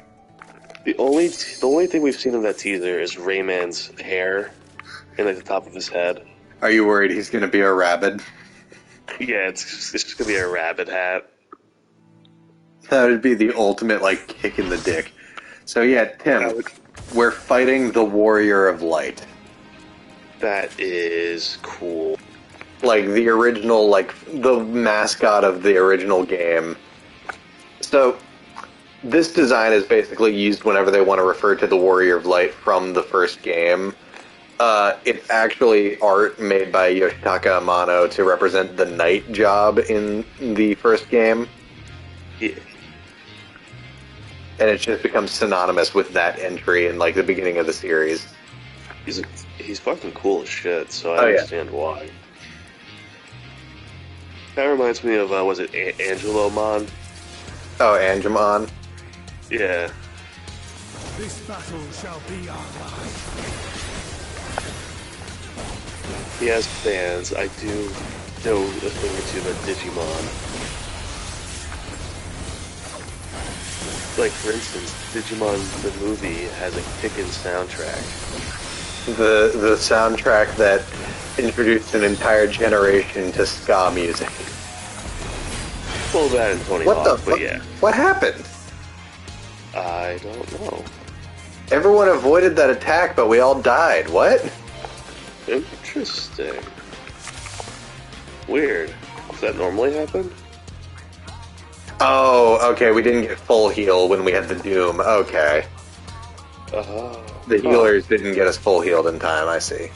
I thought, like, a glitch happened and we all got wiped by that attack. That's funny.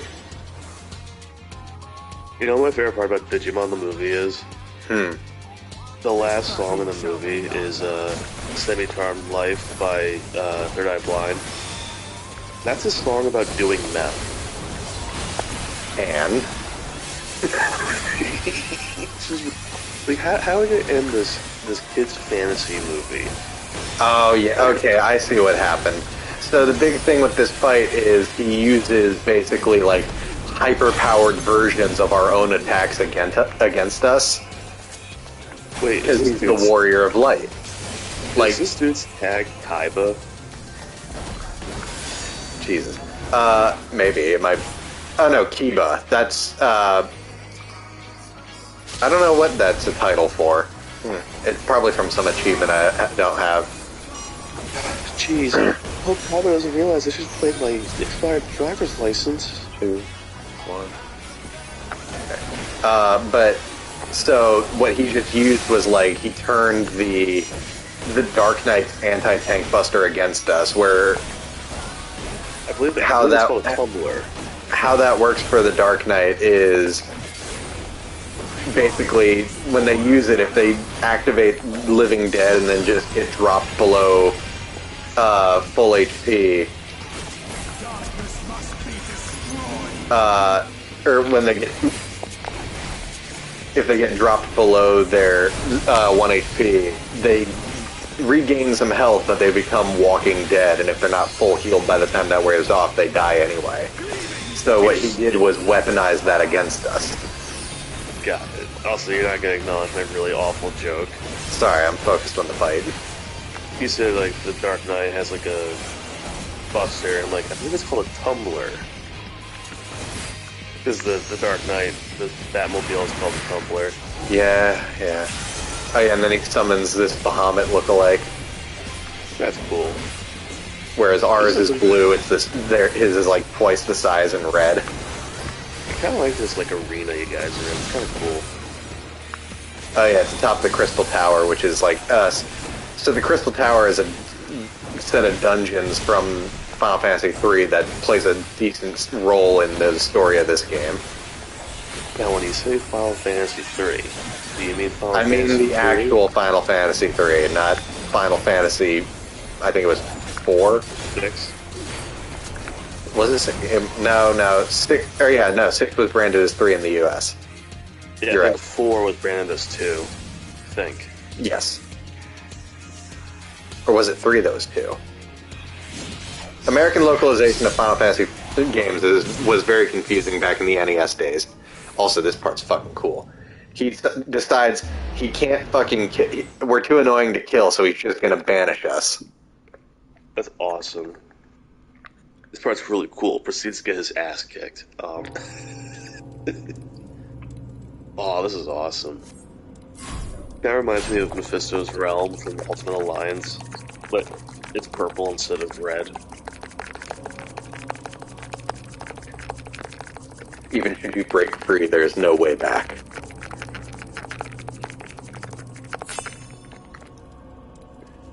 I saw a thing where Moon Knight took a priest to Mephisto's realm to meet Mephisto, and the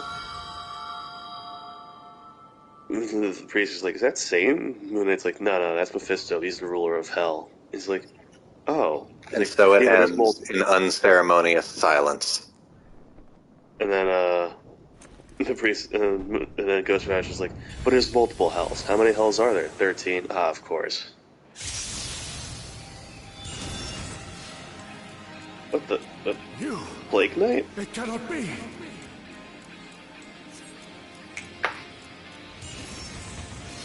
Oh.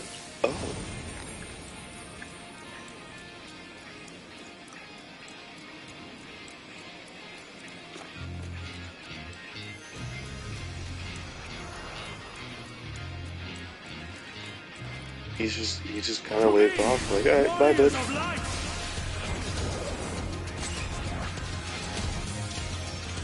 Oh, Jesus. Am salvation given for Did that guy just have a chain gun? mankind. Maybe. First hero. Machinist is a class, and then I'm playing Gunbreaker, who has gun blades. For victory, I render up my all. What's his name? From Final Fantasy 9? Your demise. 9? Was it 8? 8. 8 has Squall. Wow, that's what I'm thinking of.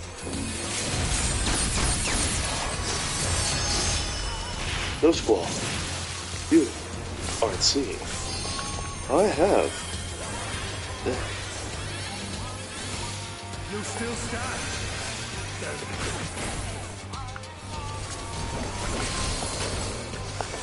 Be gone, sword of shadow.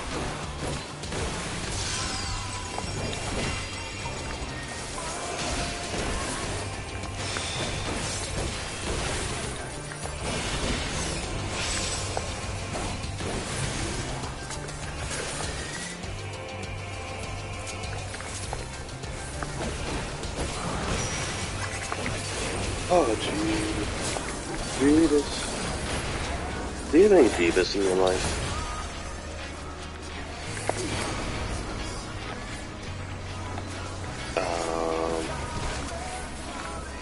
Yeah, that happened. Wrong button. This must be So, destroyed. let me get this straight. I'm in a place not exactly Earth, finding a guy who calls himself the Warrior of Light. And, oh yeah, I do magic now. So that's a thing.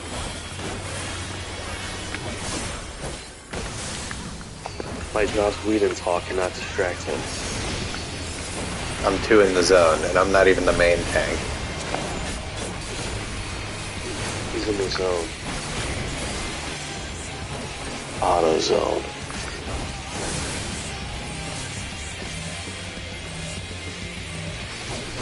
Where the fuck are you dude, what was that? So the circle with the 4 arrows pointing inward is a stack marker. It means everyone needs to gather up into that guy so he doesn't die. At the last second, he just ran away from the group.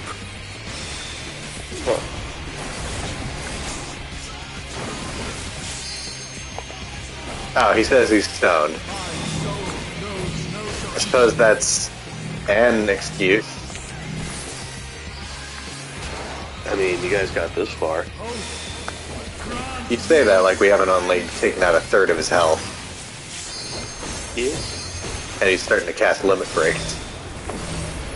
Oh god, no, do not stack those. I don't know.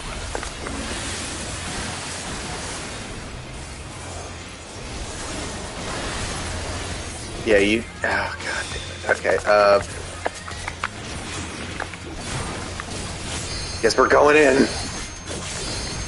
Because one of the tanks and the healer died.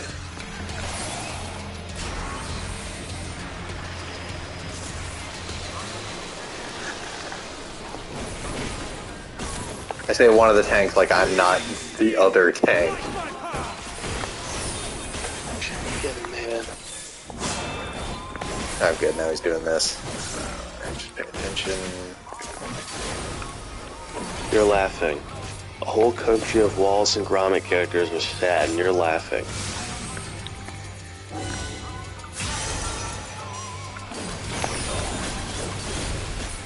Thank God I had gender dysphoria to Inside Out too.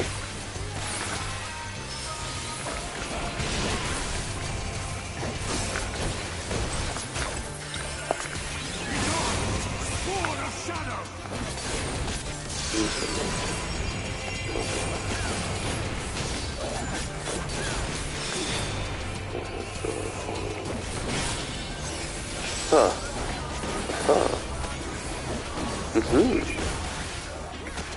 Oh, fuck, what's this guy do? I can't remember.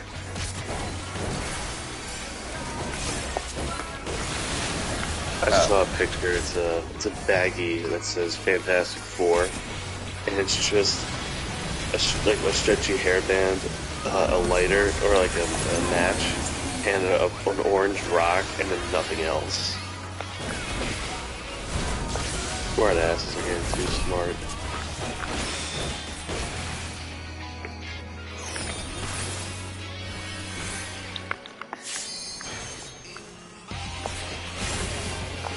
Someone wasn't paying attention.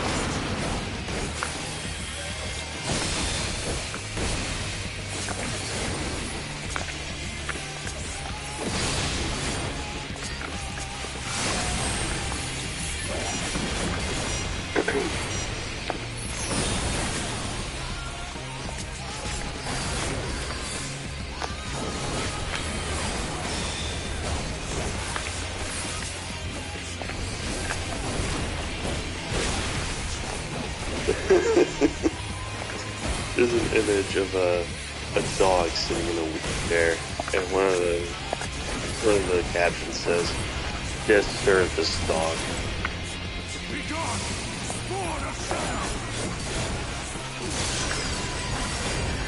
Who's your favorite Homestuck character? Bruh, I don't fucking know. They all look like NFTs.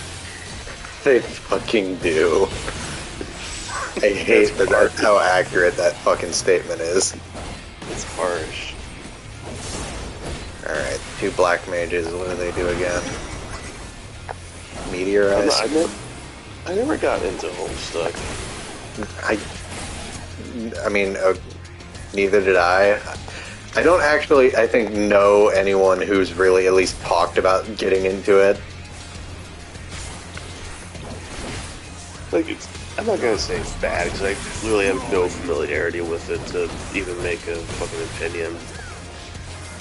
It definitely caught my attention, I'll say that much. I was like, oh, this looks pretty cool. And then I never got into it. But I love the fandom because they're just chaotic, and I appreciate that about them. So one of my things I like about this tank class, the Gunbreaker, a lot, is they've got a... Not only do they have, like, a heal that, like, a heal over time they can apply to themselves, which is already useful as shit if you ask me, but they can also apply it to other party members. Well, somebody wasn't paying attention. But, and that also goes for one of their shield abilities. Yeah. And I love the animation for when they do it, because at least with the heal over time, they just kind of like flick their sword at him, at the ally they want to put it on. Uh-oh, he's charging another limit break. Oh, I remembered something. Did you see that weird Disney Plus sign that was like John, Paul, George, Ringo, and Bruno? Yes, I did. I hated it. That was real weird. Limit break 2. I don't even get the joke.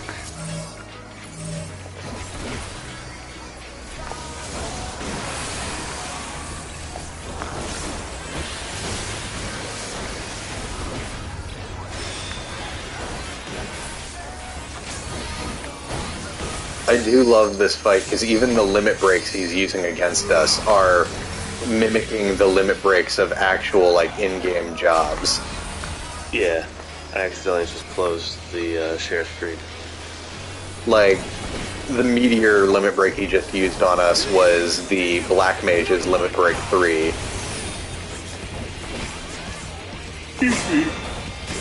Uh-oh, Swords of Light again. I'm your white mage, and nobody fucks with the white mage. Oh, okay, I'm the tank again. Cool.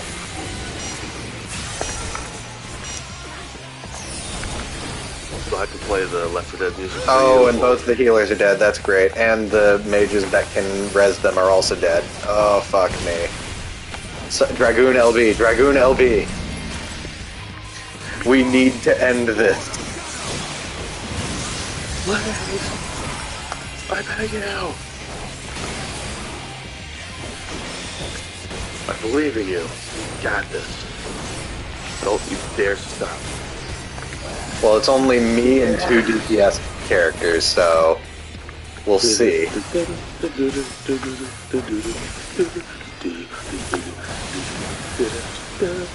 Oh shit. Let's go. Oh, yes! No, the Dragoon's getting my fucking commend there, because he pulled it off with the LB3. Awesome. That was quite the way to finish off the stream.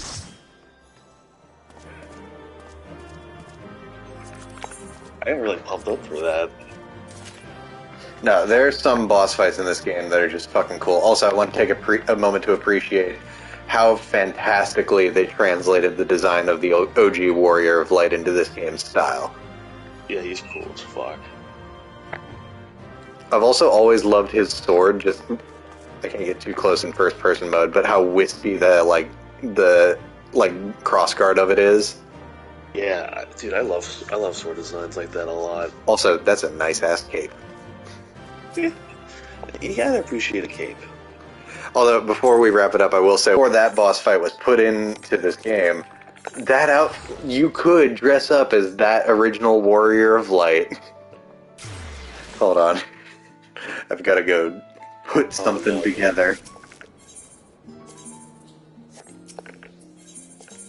Because I know I don't have a glamour slot dedicated to it right now.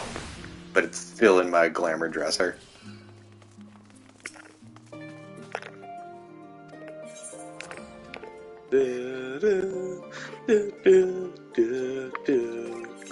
Real quick for added effect, let's switch to Paladin while we do this. By the way, this is the level 90 Paladin gear. I'm very fond of it. You should be, it's fucking cool. Anyway, But that's not what we're here for. Pop into the glamour dresser. Let's So glamour is basically if you want to make some gear look like other gear just so you can design cool outfits. I really fucking love the like job gear, so that's a lot of what I use it for. We're gonna get rid of this real quick. Actually, before we do what I was gonna do, not like this isn't like what I was gonna show, but I just love it. Reminds me of like the dark armor in Skyrim. I don't know if you've ever worn that. Well, no, so this is literally fucking this game's version of Odin. Especially if I can... Where the fuck did I put it?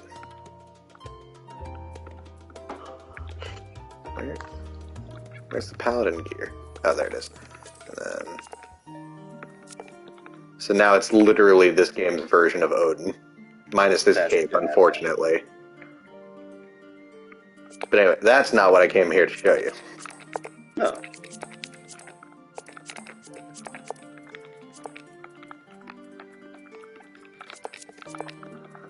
Cool. Cool. Okay. So, I still like it, but just looking at it, these are very clearly pulled from different interpretations of that design. It's still pretty cool, though. It's got like It's also tragically lacking the cape. Look, you do what you can. No, but basically, Amano had a couple different drawings of the knight armor. This was pulled from one of them, and the actual boss fight pulled from a different one. Personally, I prefer the other one more, but not that I hate this one. It's very classic Amano, pulled straight to the screen. Really cool. Also, one outfit, another outfit in here that, like, it's not a direct translation, but it calls back to classic Final Fantasy stuff. Cool. I like this so far. Now, this is the Onion set, referencing the Onion Knight that first appeared in Final Fantasy III. However, you might say, oh, well, that's not really what I expected. And that's probably because you were expecting him to be wearing this. That's fun. It looks real weird with the face mask down, so I usually keep it up. Well, I mean, Optimus Prime always has his face mask on, so I mean, you know. The really sad part is, this one isn't equipable with, this helmet isn't equipable with this gear. There is a blue one, but it is basically impossible to get anymore. Oh. Which makes me very sad, because it means the only way I can fully equip it is like this. What else do I have in here that's like a really good gear set?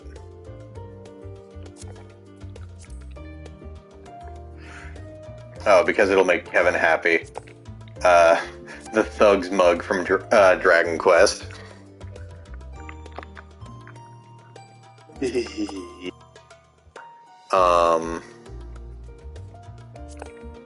there another set that I keep around just for fun? I feel like there is, but I gotta remember.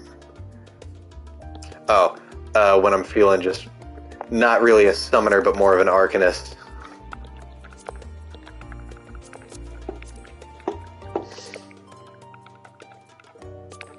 Oop. Yeah, might as well.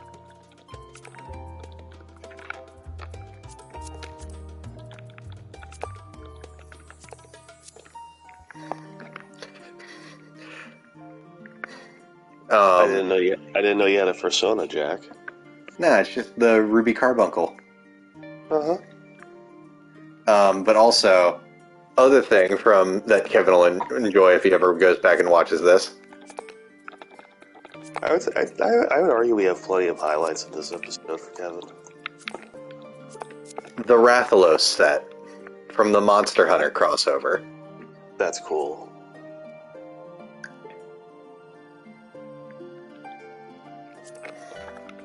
Rathalos. Tim, it's spreading. It's infecting me. I feel it. I have... Glossy fever. Wait, where are the gloves? They're there.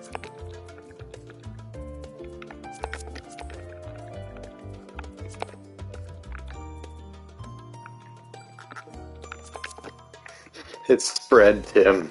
Get away from me before it spreads to you, too. Who do you think spread it to you? No, this is fever. of all things from last year's Halloween event. I want to whoopee her cushions.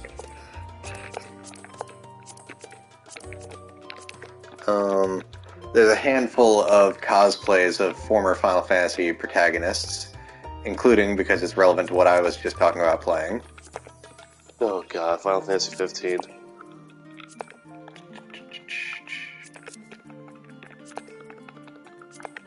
I love how Final Fantasy 15 you play as a prince, but you guys look like a fucking... You walked out of a Hot Topic.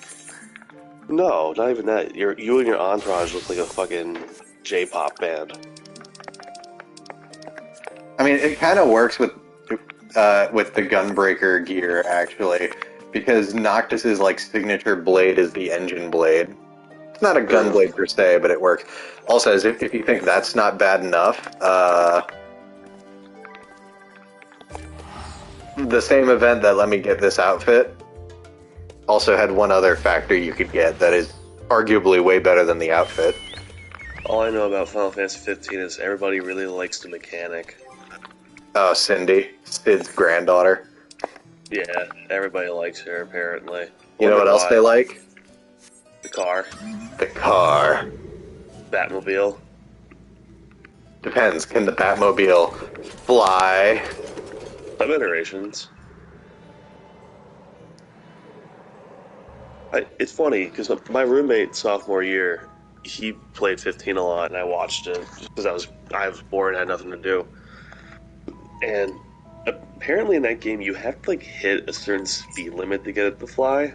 Well, so yeah, you have to be going max speed to fly, and if you hit anything, including a light post, you will crash and get a game over. So you need to make sure you have a straight enough like runway of road to take off and land from. That's awesome. It's very not as convenient as you'd think, especially when fast travel is a thing. Isn't that how like fast travel works in Earthbound? Kinda, you just get running fast enough and then you take off. And if you hit something, you die. I will say, design-wise, I do love the like conversion from car to airship. It is cool. Like the rear tires turn into turbines, these fucking things extend out. Oh, you know what it looks like? It looks like the car from Men in Black 2. It kinda does, doesn't it? Yeah. Do you think giant Knoxville aliens in this game? God, I hope not. Other like cosplay glamours I have but can't equip. You have Cloud's outfit, not from the game, but from the Advent Children movie. So the version of Cloud people like. And you also have his motorcycle. Yeah. Yeah. Which, looking at this thing, these are the worst tires I've ever seen. Look at that lack of grip. He's gonna slide out. Hey, look, it's not about the grip. It's about the drip. Yeah. Other favorite mounts of mine. So this is from Final Fantasy Tactics. This is Construct 14. He's a big old boy. I just love how you're just kind of hanging out on his shoulder. And I also have something similar to that, but a Transformer. Because this is Cruise Chaser. Robots in disguise transform high.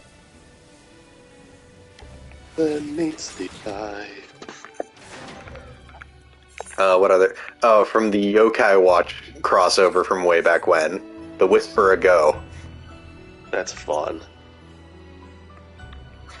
It's just a rocking back and forth ride. Do any of these have benefits? No, they're just fun. I mean, some of them are multi-seaters, like the car and this. The whale. The Indigo Whale. It's for lavender. With even more seats than the Indigo Whale is the Lunar Whale. Did it ever annoy you how indigo was always recognized as a color on the rainbow? Kinda. It is like all the bases. Like you got red, blue, purple, orange, green, yellow, like and indigo. I'm like, what the fuck is indigo? And then they show me. I'm like, bitch, that's just blue. Oh, so this is kind of a cool one. So in each expansion, they eventually put out like extreme versions of the various like trial boss fights. Yeah. And if you beat those, you have a chance of getting a special mount from each of them. So in the original, like A Realm Reborn, you have like different elemental horses.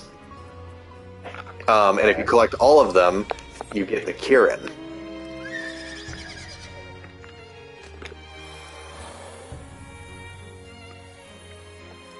Oh, that's sick. And then in Heaven's Word, they upgrade to birds, the the lanners. And if you get all the lanners, you get the Firebird. Oh, this is actually interesting, Jack. I have an oh, that's awesome. I have an answer for you. Experts say that Newton only put indigo in the rainbow because he wanted 7 colors, and indigo was an extremely valuable commodity at the time. Yeah, fair. But many believe that what Newton called blue was closer to the modern agua, a mix between blue and green, and that his indigo was what we'd call blue today. The one for the Stormblood expansion are these things, the Kamuis, which look like Amaterasu from Okami. I don't have all of them, so I can't like show you the like big collected mount, but it's pretty fucking cool. Also, I do like wolf. Don't stop wearing luck now. Don't stop, there's so much to be found. Yeah, no, this is. I actually gifted Kevin this one for his birthday in game. Cha-la, cha-la. In fact, when you're flying, it even has like the whole trail, which I think is fantastic.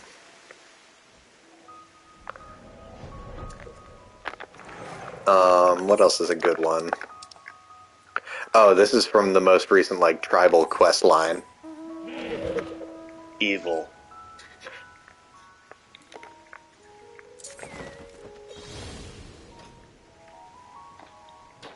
No amount of colors will make me happy with a hippo. It's coming for you, Tim. It can fly.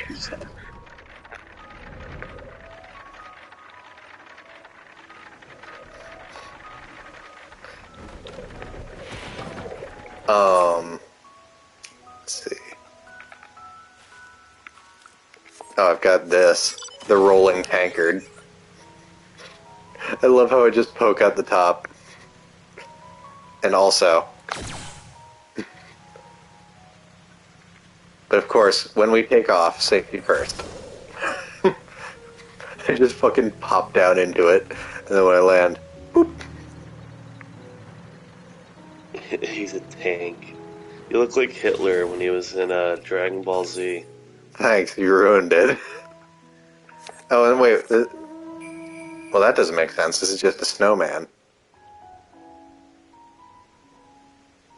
Surprise, bitch!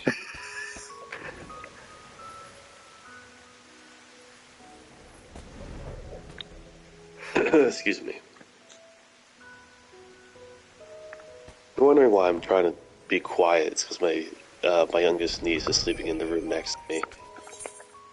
I'm trying not to wake her up. Fair enough. Oh, one of the few mounts I ever actually crafted. The magic bed. Hold on. Sing it with me now.